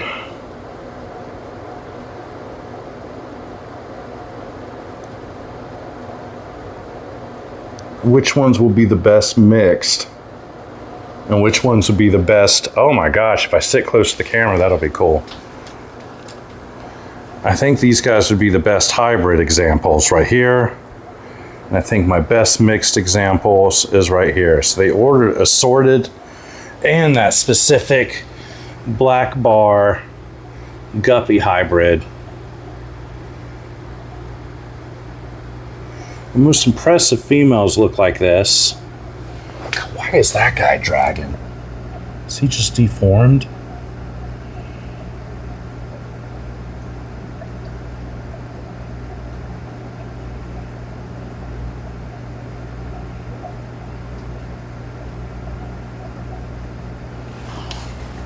That's pretty mesmerizing.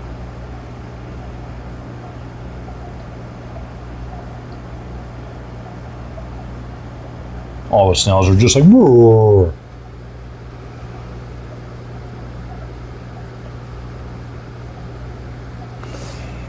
I don't like how he's swimming. It's like a shrunken black bar, though. What a strange little guy. Just crawl across the floor like a dog. Okay, on the road again. I can't wait to get on my OnlyFans again. Don't you love my OnlyFans?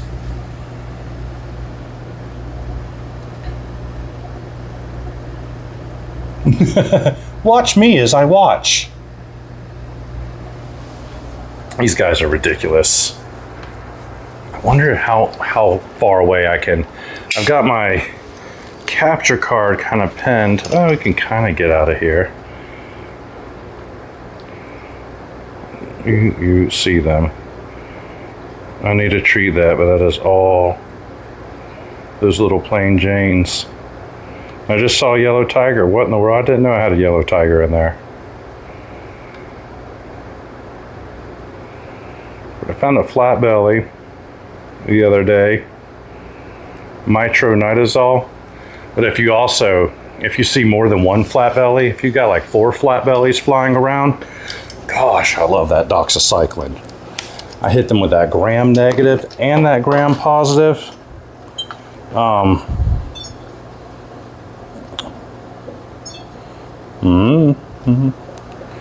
I've got wires tangled everywhere. So let's see if I can get it back on the tripod. All right. Yeah. Oh gosh, these L tigers are looking good.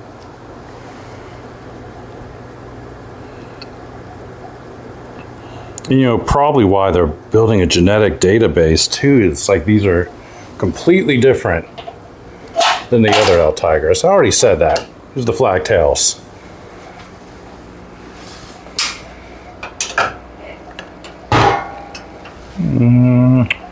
Close enough. Oh gosh, check the stream. Please don't be black screen.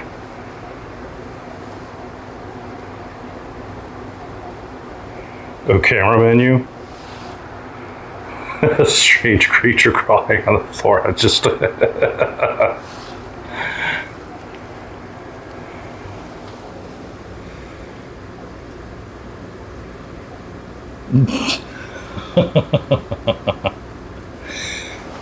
I'm gonna get, I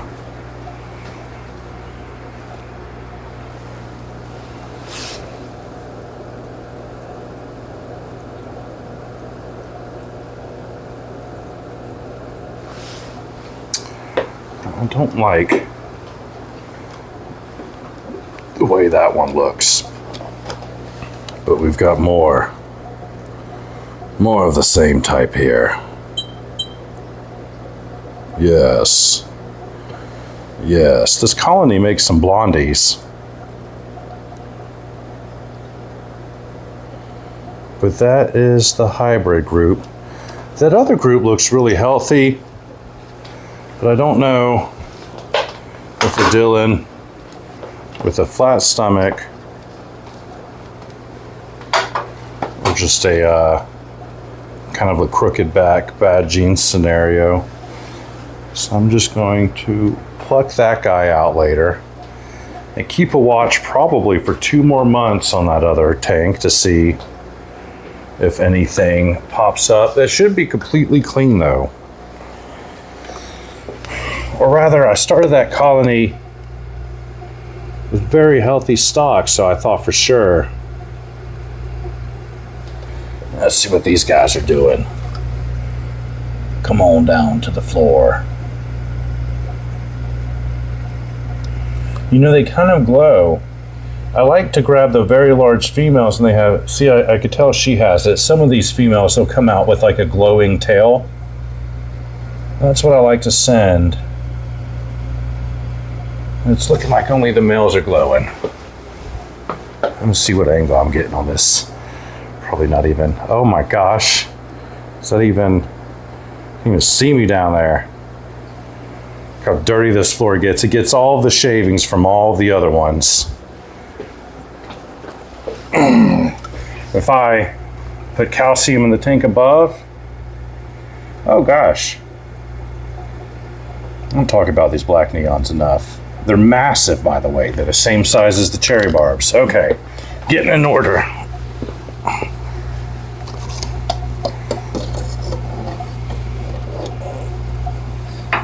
My children, it is time for your final journey into your final home. Come with me. I am Xavier, Renegade Angel. That's a good one. Like, why did he give me so many extra fish? Well, because I don't want to sort them.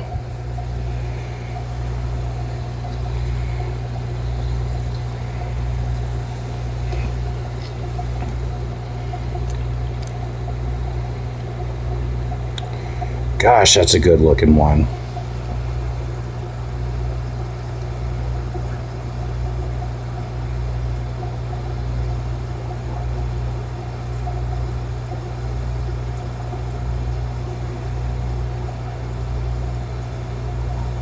Man, just like a super vivid red. I haven't looked close enough. Embarrassing. Duckweed everywhere.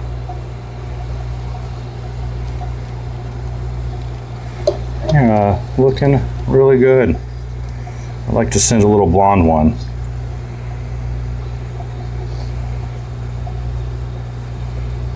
And get him.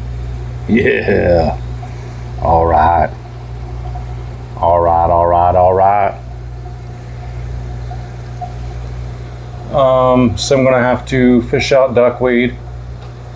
Not like super chill.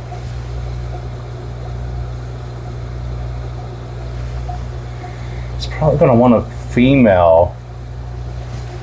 I want to put something fun in there. You know, the green dragons have a lot of mutations, so I'll often put a mutated green dragon in there for their assorted guppy mix.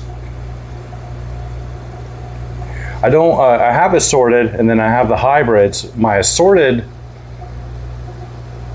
are different than the hybrids, but they look very close in the bag.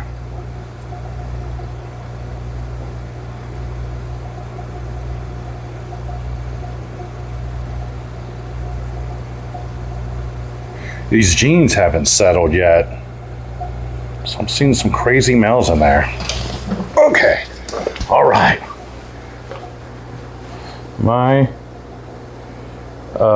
Was that like my back the whole time? That would be great. Another edition. Yeah.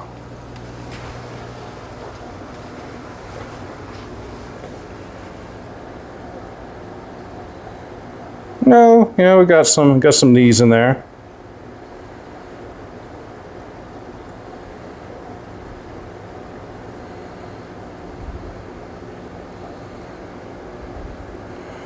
What up, Sam Boss? Take it easy, smart person. Thanks for stopping by.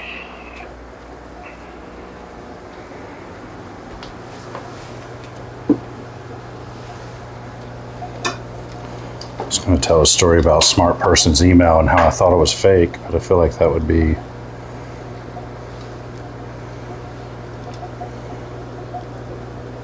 not doxing. Doxing is the wrong word, but some kind of email, unsolicited email reveal, probably. That was a funny story. That was a funny story. That's what I think.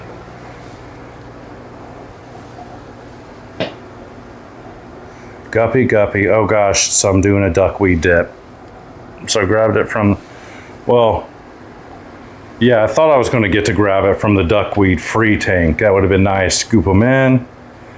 I saw a flat belly. Don't like that. So that's going to be on a 2-month little viewer, 2-month observation period. Things that make me rub my eyes.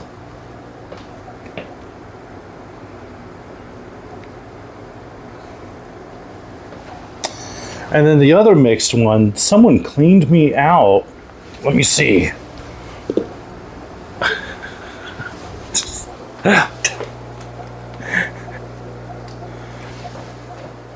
As soon as they come out with C3PO, I'm putting a camera in his hand and making him follow me around. Like I said, I can speak 700 languages. I'd be like, videotape me. C3PO? Okay. Videotape me looking at these fish.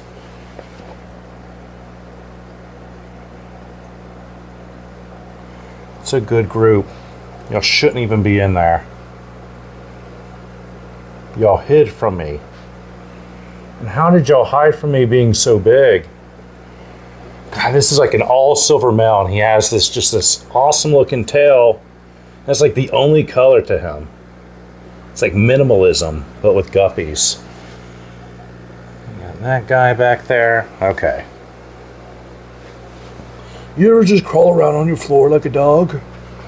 I have. Nirvana. You ever do a 4-hour stream and not complete your orders? That's me.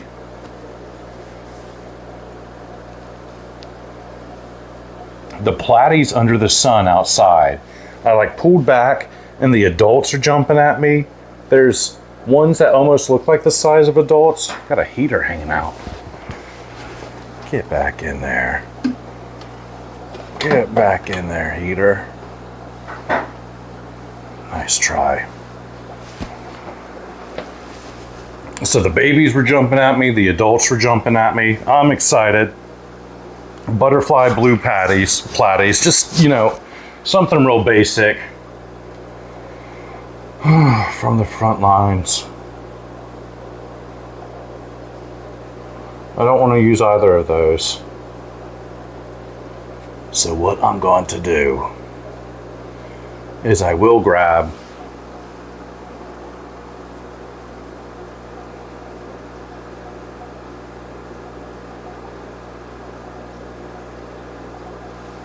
female?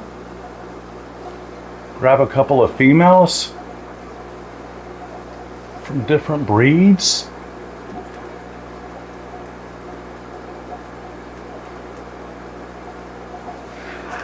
Got to do a green dragon and a black metal. That'll be kind of cool to get that as your assorted guppy. So I don't want to get him assorted guppy from Flat Tank. And I know my outdoor ones, I have them mixed properly as well. I've got the mixed colonies, but you know, sometimes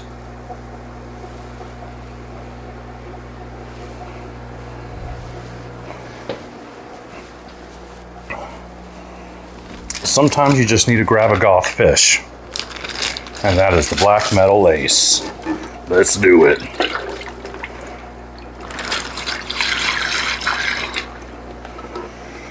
So this guy got 3 blue stars, 3 assorted.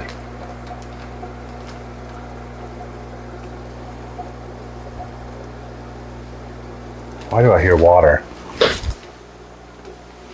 Nope, that's my imagination. Hearing things, hallucinating things. It's late in the fish room.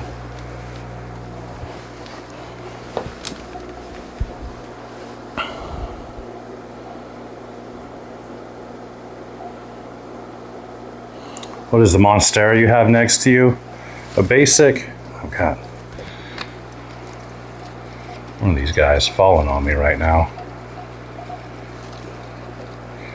Just the basic, just your basic standard Monstera. You know, the $35 ones, $30 ones from Lowe's or Home Depot. And it's still in a dirted pot and all of the tendrils have gone into the fish tank. And I kind of like it more than the pothos.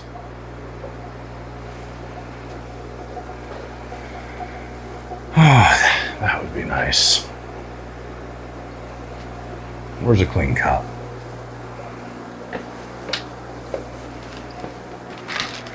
There is like no duckweed. How nice. No duckweed in this. Get yourself. There we go.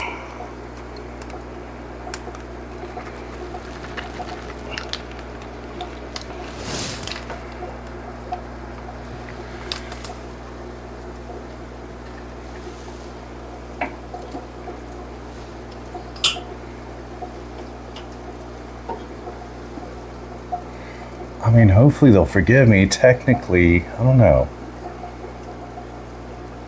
Technically it is assorted. But the genes aren't quite mixed yet. Oh yeah. 1 green dragon female. Boop.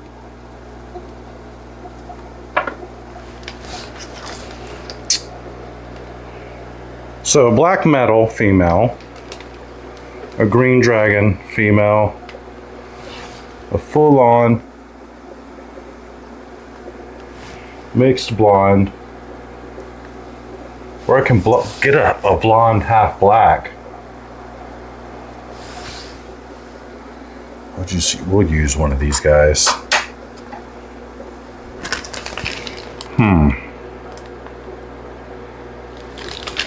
Yeah.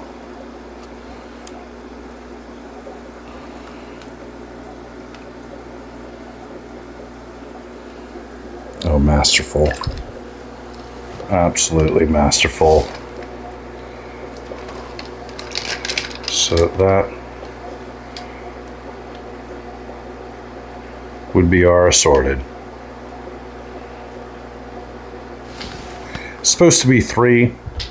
I put 5 in there. And you know what? It does not normally take me this long. I've been a lollygagger and a half. My garage right now is sitting at like 76, 78 degrees. So a lot of times I'll put these guys uncovered in the garage and they'll sit at the right temperature. Sometimes you feel like a nut, sometimes you know you ain't wrong. You ain't wrong. Give it the grab, give it the twist. They're not dizzy. They don't have eardrums. You need eardrums to get dizzy.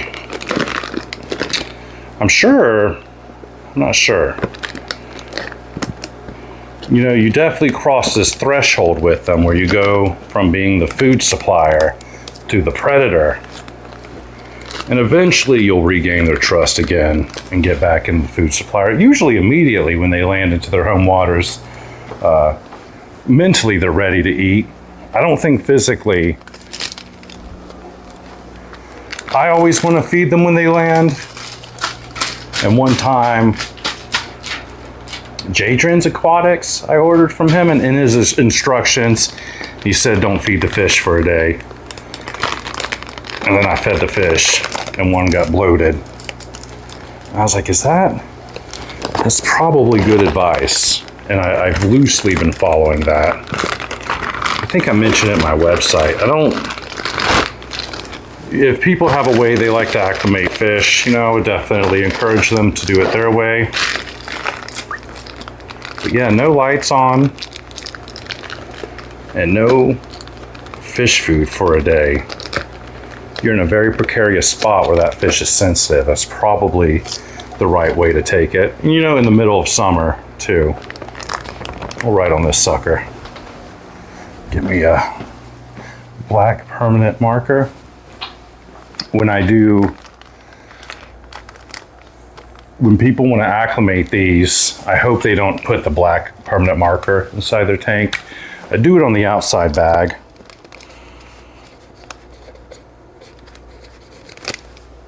Hoping they would rip off the outside bag.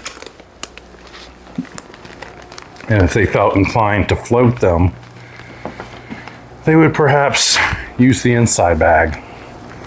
I remember someone, I think it was Jadrin's Aquatics again, he was talking about how he was having more successful spawn rates because he stopped using the container that was exposing them to black permanent marker. I'm like, yeah, I'm sure that does play a part. When I send the breather bags out and I need to label them, a lot of times I don't. If you can decipher what's going on in that bag, I won't take the time to label. Usually I'm just going so fast. And, pulling up your receipt on the phone, like, oh yeah, order 3 Blue Star. No, I don't think that's too big of a problem. The breather bags, though, I don't want to write any marker on the outside. I don't know what in the world gets sucked through. So I'll put painter's tape around the tag and I'll write on that painter's tape. That's how I'll label, yeah, the old breather bag. So no duckweed in that bag because I try to play duckweed against each other And I use that mechanism where it floats on the top to try to get it mostly out of the way. And then of course, when you pour the fish, you pour it the same way that you emptied all the duckweed, because it's stuck all the way around. And that's how I try to not duckweed my customers. Oh gosh. You know, and I love when I'm trading with someone or talking with someone and they let me know they don't mind the duckweed. I'm like, well, I am about to make it rain. Aquarium glitter all over the place.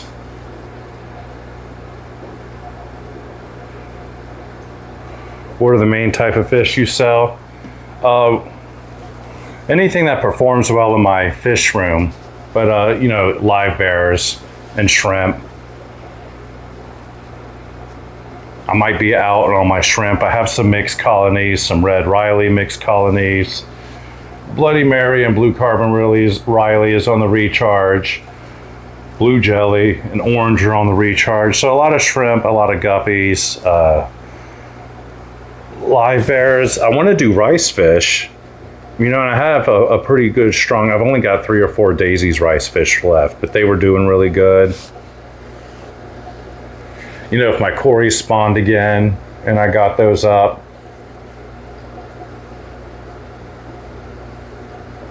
Love to start getting betas going. But yeah, live bears, shrimps. Are scuds live bearing? Scuds are live bearing. Isn't that funny? Anything live bearing, I'll take it on. The Mexican dwarf crayfish, are they come from Mexico, or did I just stick Mexican in there? Yeah, they are Mexican crayfish, I think. They're dwarf. Those are awesome. Those are awesome, and they absolutely blow my mind. Came across a little piece of information. It's like soldiers marching across Mexico, and they just like look in the pond, and that's when in the world, platies are a Mexican fish, and it just blows my mind that there's that much color. And it's like the closer you get to the equator, the more color you get, and the native species of fish.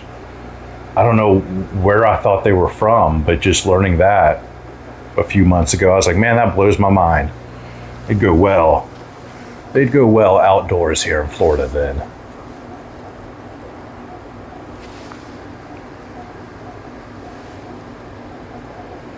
I'm currently doing convicts, fire mouse, platinum parrots, just starting to attempt betas. I do like betas. I've got my little platinum parrots keep spawning on me, really caught me off guard. Haven't gotten sand or anything in there. Really haven't really got it past its quarantine stage. Of course, I'm a little slow with that. But yeah, I'm new to the cichlids, to the point where I might call them cichlets every once in a while. And those have been a lot of fun as it comes in on 4 a.m. Those have been a blast. A bag. Okay, I was de-duckweeding that. And I'm going for a commoner's bag. I'm testing the new liquid detectors, and if they work, just the common ones that, you know, come off of Amazon, I am going to be buying those by the dozens. All right, straight hybrid. Straight guppy Endler hybrid. You know, these guys, I described the 3 or 4 breeds that went into them, and I feel like that makes them a little more interesting than most. They have half black bar, half black blue, and black bar, red mosaic. There's a third one in there. Gosh, what a small body of water. That's what they look like. Well, it's a small female, but there's 2 fry in there, so 5 total. a small female, a larger size female, 2 fry and a male. I do this over my trash can so I don't drip, but that's what this looks like.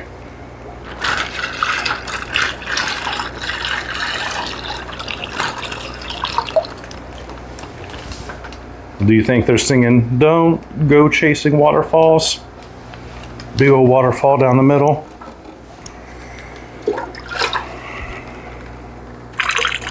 This water is room temperature, so they're kind of getting a little chilly jolt, but I'm going to put them in that 76-degree garage. It would be a miserable garage during the day, but during the night it's kind of nice for our tropical friends. Usually like to put a little bit more water, but really this is okay. More water because it's like more insulation. The more water that goes in there, the more weather resistant you can get it. And I can send these big bags in 26-degree weather. If it's the low 26 and it comes up, oh God, look at these guys. They're like, we're free. Come, let's do the conga line right out of the sails. Do, do, do, do, do, do, do, do. We're free. That's what I think a voice of a snail sounds like. And put a little top there. All right. Oh, chat check. Chat check and the make sure my stream is going check is really what it is.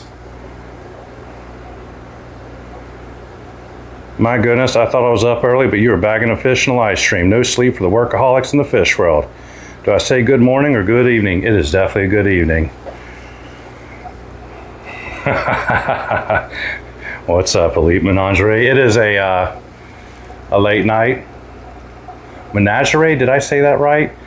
The trying to read and pronounce names right on stream is, I think, a skill unto itself. It could be a major at a college, I think.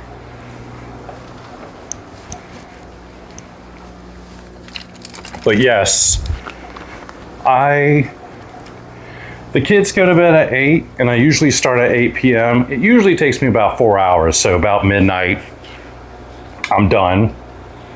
Today I set up the live stream.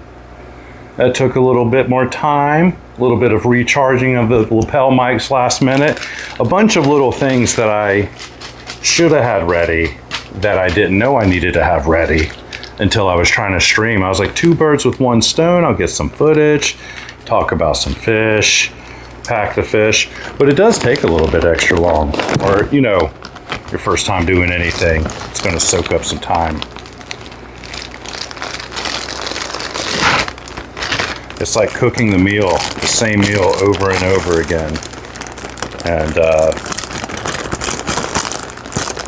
every time you click go, it gets a little better, a little more efficient. So my first run doing the stream and the packing has definitely been a late night.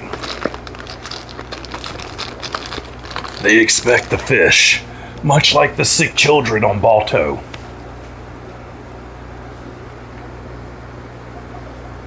I lost my chat. Is it in my pocket? Oh, there we go. What if I had like a Power Rangers medallion?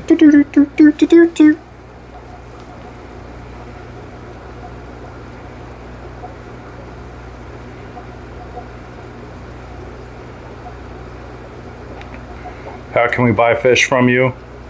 Oh my gosh, message retracted. Gotcha. Oh. I should probably like break into it like every 30 seconds, just like snap into an automated robo message. BrentonsFish.com. I need to, I was thinking calming down on that FedEx 2-day shipping and lowering the shipping cost and then betting on this slightly higher shipping. I don't know what would be best. Got fleeced during the Christmas season. Everything came to a slow crawl And I got chased away from the ranks of USPS. Refuged at FedEx.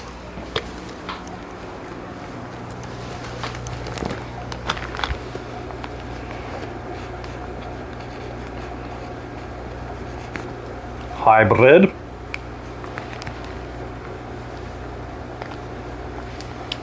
And then I also need to check out UPS. I don't know what the options are. I thought they did not do any live animals, but I think they've recently changed that.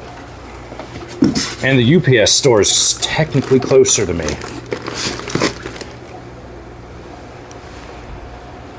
A little bit of only fish. Oh yeah.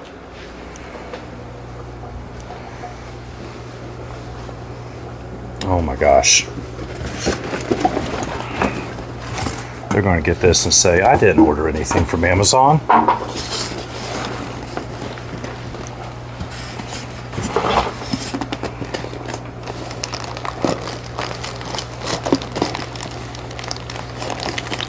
Fresno, California, kind of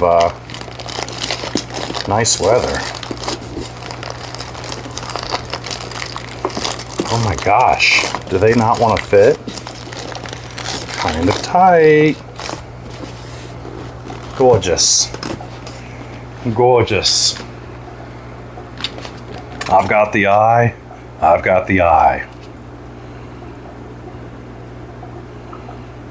I was going to say no pieces of duckweed, but I see two translucent pieces, and I think they're going to die in the mail. The duckweed, not the fish. The little bit of duckweed that is not supposed to be in here. Almost dead already. Hopefully, a little translucent. No, I'm sorry. I see it. One piece of duckweed. Dear Brenton's fish customer, I am sending your package in a bargain Amazon box. It is unfortunately in better condition than the one I was originally going to send. And now, one piece of duckweed. You know, it's not the worst. Oh my gosh, should I get my beard hair out of the bottom? I don't even have a beard anymore. That's how long hair's been down there. Make sure I'm not sending. Oh, I did leave the beard hair in there. Embarrassing, dude. There we go. Now they'll never know unless they watch the stream. Okay. Yeah, the UPS shipping has been fascinating me. I think that there's like more efficient sizes that I can hit. And gosh, that is also a college major on its own. Shipping and logistics. Just the dimension sizes and what prices they are. Because there's loopholes. There's like a lot of cool things you can do for the same amount of price as doing normal things. If you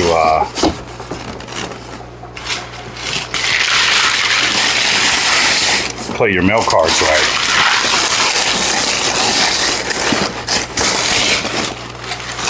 I think that's what we're looking like.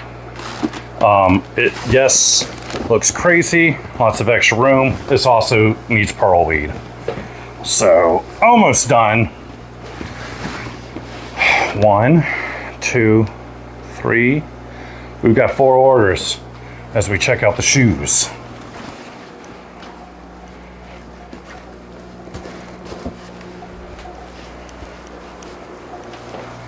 I need to make sure I got the right fish. Wouldn't that be something if it was so late and I'm so whack-a-dude out?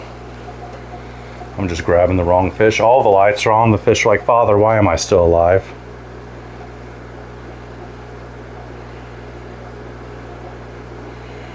Brenton, I need to hire you. Seems like you have some serious flexible hours you could work with.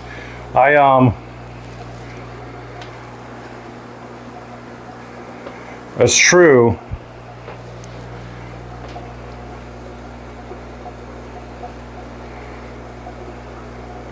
But I grew the long hair to show the world that I am unemployable. I'm not sure. I will say, given my experience at other desk jobs, the fish are my coworkers for a reason. Because it's kind of like a library here. I was thinking if I had to go back into the job market, like it was like super dire, and I didn't want to use kind of that TV web background that I have. Oh gosh, I certainly wouldn't be able, you know, those people at Petco bagging fish, man, they are working hard. I want some of Petco's stock to work that hard, you know what I mean?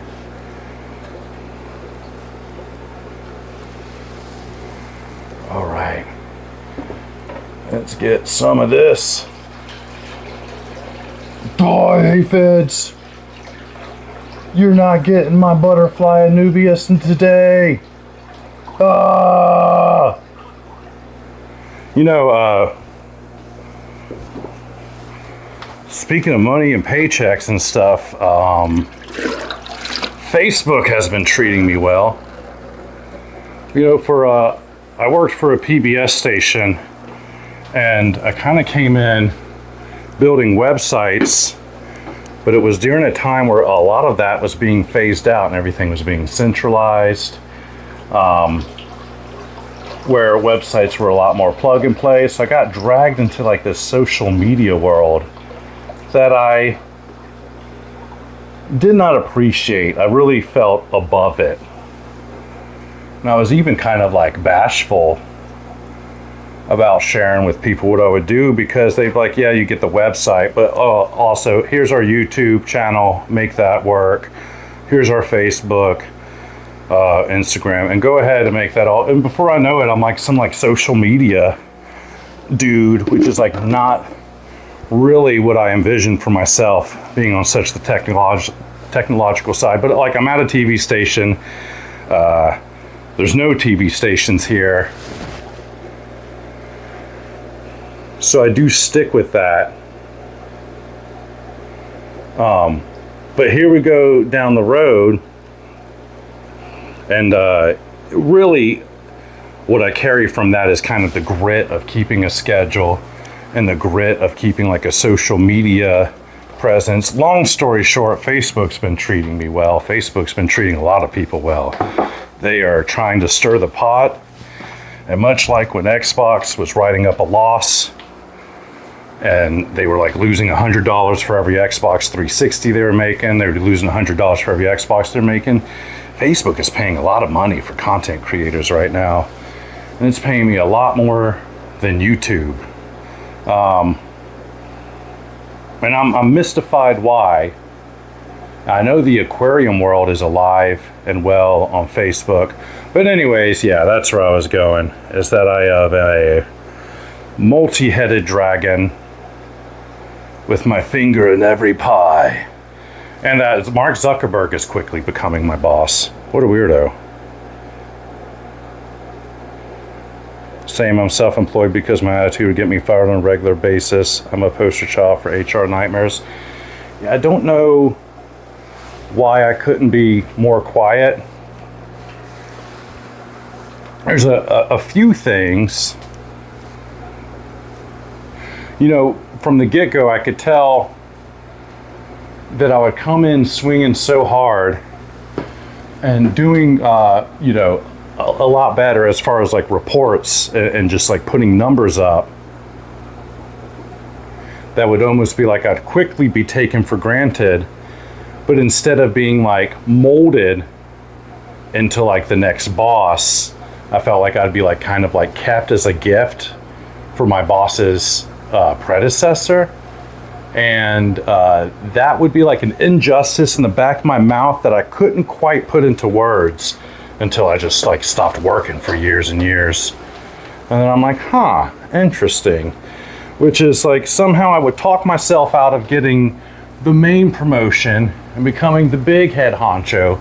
And I would turn myself into like, oh, here's our social media website guru who, oh, he just, and even then I would work at that TV station, and like this camera that I'm running here, I did not do that at the TV station. That would confound them. They'd be like, what, that's not an email campaign. What are you doing? Are you opening up a video editor? But in my mind, I always could do it all. I always had that dog in me. And that is my life story about why I don't work for anyone. That alarm clock is so offensive too, going off. And it's bizarre because I wake up earlier now by myself than I ever did with that alarm clock. But just that alarm going off and you be here at this time, it like took half my will of that day. Just showing up on time was like 85% of the tank spent.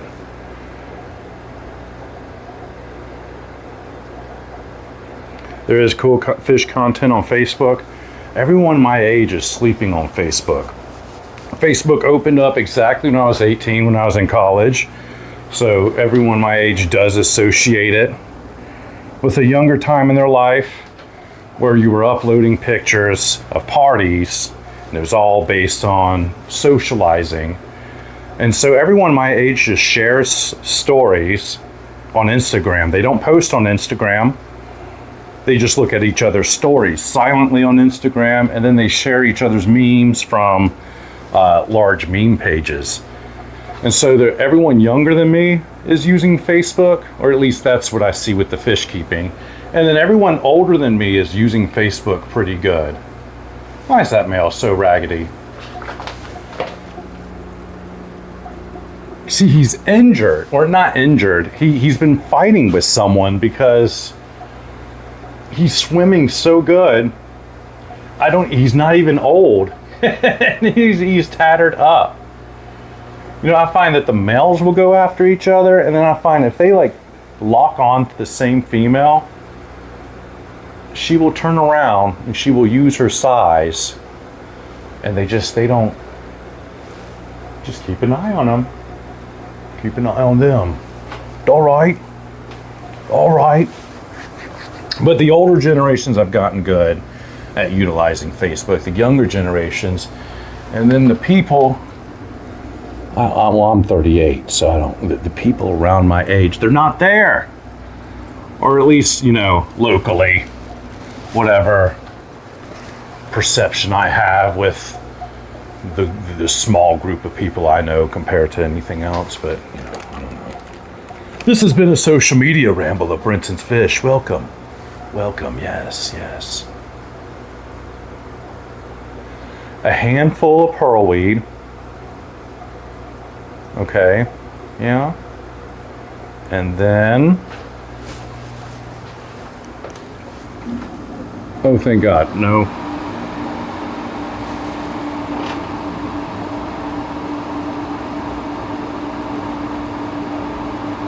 No.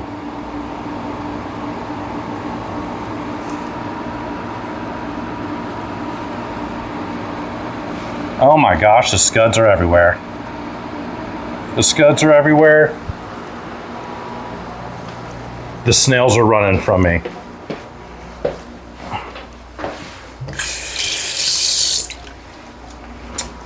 I guess I'll show y'all the scuds and then turn off the stream, because oh my gosh, I need to go to bed, and then I need to continue this tomorrow.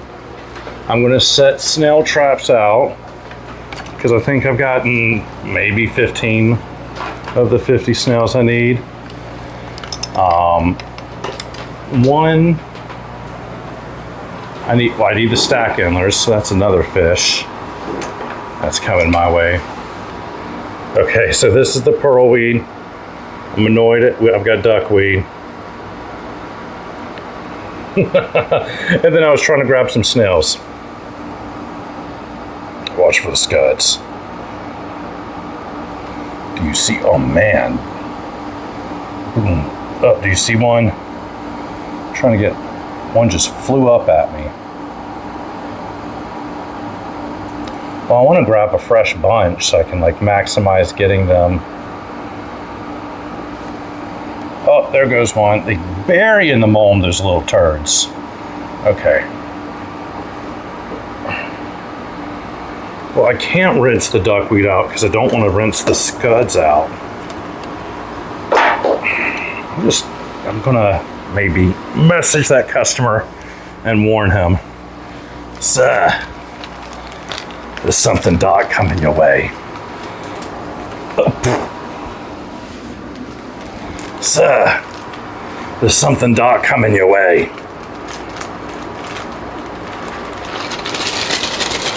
It's pearlweed, yes. But it's also duckweed. They both end with weed.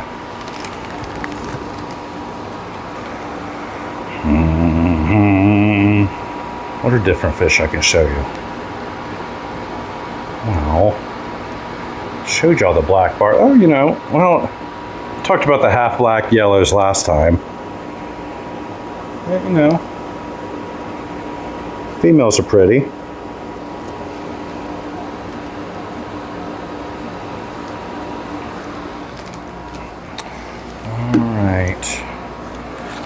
Pearlweed. Hope I got them some scuds. I really wanted to rinse this off, but if I rinsed it, just said this the scud part of the deal, which is what I think I've got pearlweed without scuds and pearlweed with scuds, so they chose it with scuds, which means they are a fish keeper of culture, and a fish keeper of culture usually also knows what to do with duckweed. Slam it over its head. Feed it to a duck. I really wanted to change the water for those blue parrots tonight. Doesn't look like I'm quite... Ow, what in the world? Pinched my finger on the zip tie on my tripod.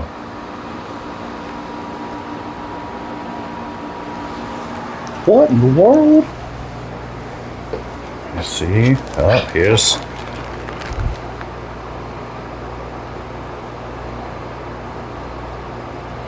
I'm intrigued how to use Facebook for content creation. It is all through Instagram is kind of the detection force for that. They're really big on carousels and reels right now. And what I did was reels. And I made a story. I made up a series just for the reels. It's supposed to live on a minute by minute basis, and that's the Fish Keeper Reacts to Crappy Aquariums. And so pounding that every day, it's the exact same formula, it's the exact same quality, and it goes out every day. So that algorithm gets an old tickle every day. And then immediately I knew that the show had hooks. It's not nearly as popular as it was today, but instead of getting 50 views, I started getting 100 or 180. And I'm like, oh, well, Instagram likes this. And TikTok would tell on me too. It'd be like, I'd get like 10,000 views from TikTok, and I go, well, this is obviously good. So even though Instagram didn't take off, it's worthy somewhere. So I wouldn't blink when I would do my uploads. I wouldn't get discouraged. There's a little bit of feedback you're waiting for, and you want that correct feedback to know whether the content's good. But then there's a little bit where they'll kind of, I say play hard to get. Really, the algorithm is just trying to find your audience. And gosh, for me, I hit a niche because I realized that the jokes kind of flow no matter what. Whether I'm looking at a stop sign or if I'm looking at a leaf, I'm just going to go and so I can do that looking at aquariums and rapid fire. All these little pieces came together. So yeah, a skeleton was posted every day. But then what's also important is the framework of the show that you're selling, what the pieces are. And even now, when I know that I'm getting all these views, anything that can be misinterpreted will be misinterpreted. So a lot of people see it and they don't even realize that I'm scanning a subreddit. They think that I'm scanning my DMs, or they think that I'm scanning just random aquariums, and that I'm like making jokes and ripping on like random people's aquariums, when really they're aquariums that are submitted to a subreddit. So it gives me a real kick that they don't realize that, but it really shows this concept. Oh my gosh, this is a wild seminar right now.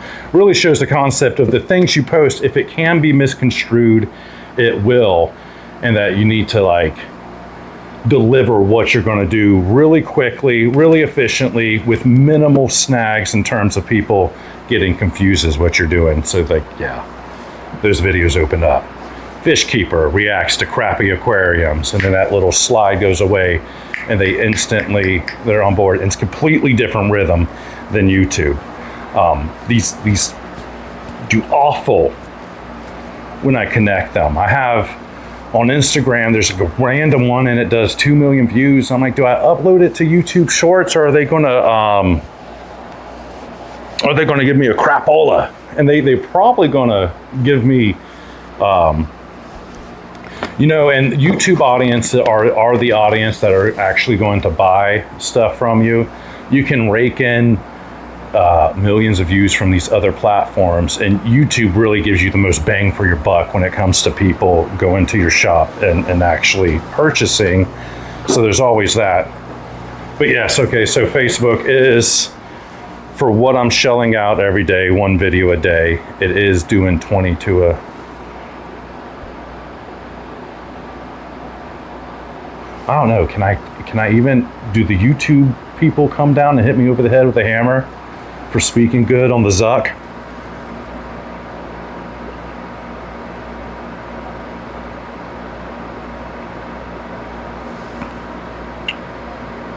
Well, thank you, Elite. The Facebook has a lot of really cool home remedies, for the lack of a better word. I guess I'm gonna put this in my garage.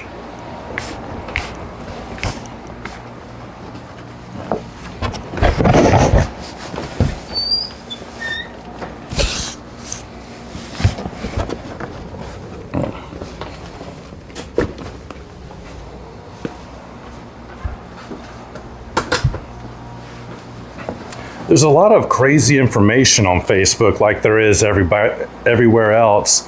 There's some real trinkets I got from Facebook. One of them, I do not like the bubbling on this tank. Could have swore I just did a water change on this thing too. I just said this about this tank like a week ago. What in the world? So yeah, a lot of disinformation on Facebook, but then there's just a lot of home remedies, and the Aquastart, using that as a bacteria as the only thing that works, or at the time that it's just, just an old timer fish keeper, and he said it with such conviction, Tetra Aquastart, it's the only starter bacteria that worked for me. And I think he typed it in that tone, I'm pretty sure.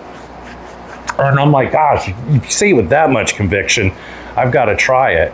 And sure enough, it really was like an all-star player. It was a time where I was always blanking out my tanks. I'd buy new fish, I'd see them swim funny, and I would wipe out my entire bacteria colony.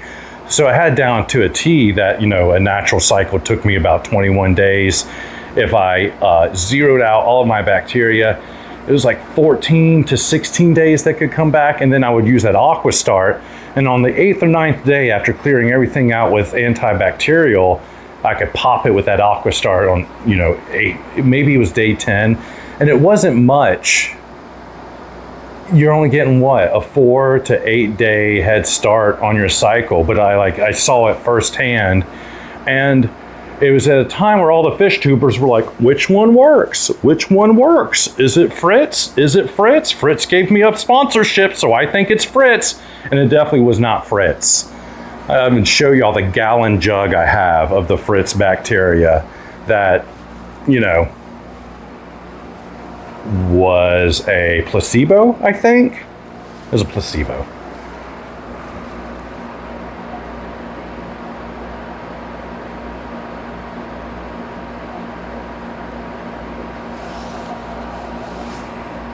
After 6 months of owning my own store, I wanted to lock the door, make it membership only, name it No Fish for You. I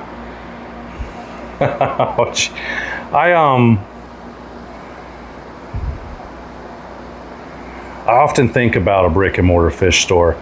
It sounds terrifying. This is almost like going into your own living room to work. It's kind of like Uber. It's just always on your own terms.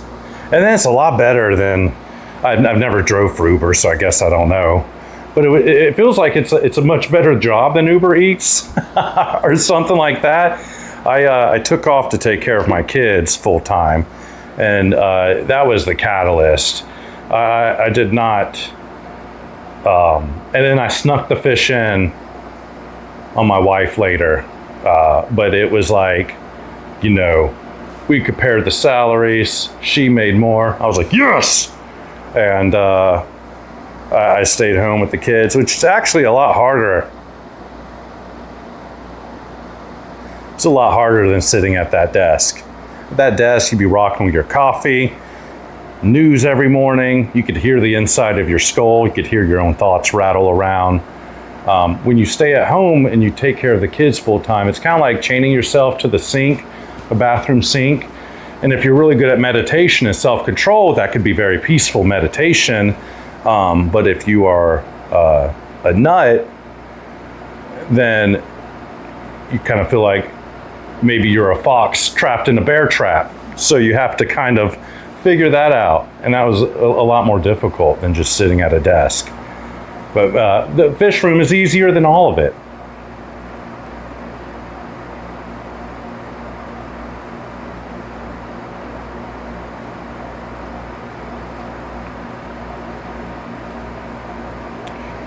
I just started selling from my garage.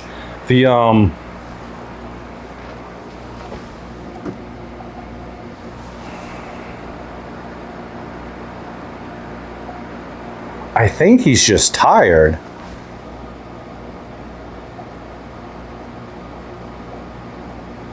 I think it's just 4 a.m. and it starts getting late. Now I'm just like paranoid about did I OnlyFans it? That's pretty good. You've heard of plumber crap. You know, I'm going to have to type this into somewhere or something. Oh, I'm double micing it. Now I'm double micing it.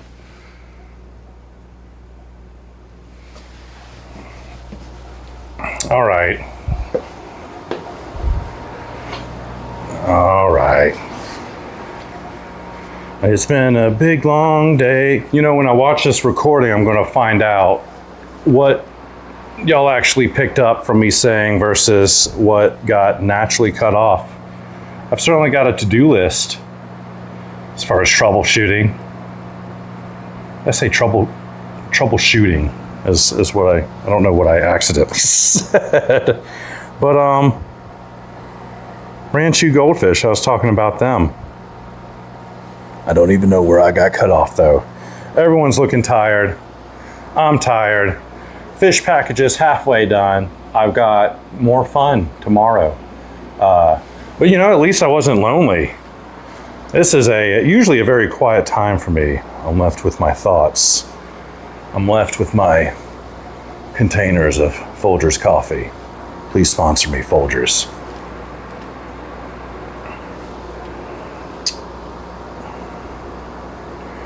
Do you have aquatic isopods? I want them. I want them bad. I keep, they haven't made their way over here on the right wave yet. I want to try Daphnia, and I want to try those aquatic isopods. They're so close to scuds, it seems like a no-brainer. And they're kind of, cool and pricey. They really creeped me out, but since my Scuds revival, I've accepted them. I'm interested in them. Underwater roly-polies. I call Scuds underwater roly-polies, but those aquatic isopods are definitely underwater roly-polies. I think I'm going to turn in my chips, though. It's 4 a.m. here. I've lost my mind. I had a speech. I had a fish speech. It's not coming to me. Oh, yes. I will have the rest of the orders tomorrow. I think we did 3 out of 5. Those half black reds, I think I'm going to dump back into the tank until I find my pliers. And I'm going to just grab some new ones so everyone gets a warm night. This mission was full of fright. When I spy a sunken belly, I'm filled with fright. And then I start deworming with all of my might. This has been another episode of Brenton's Fish, Fish, Fish. Until next time, aquatic pods are really sensitive. Oh crap. What's up, Epic Goldies? What's up, Epic? Catch you later, Epic. I don't know what I was trying to say with that. Other than goodbye. Y'all take it easy. It was a good time.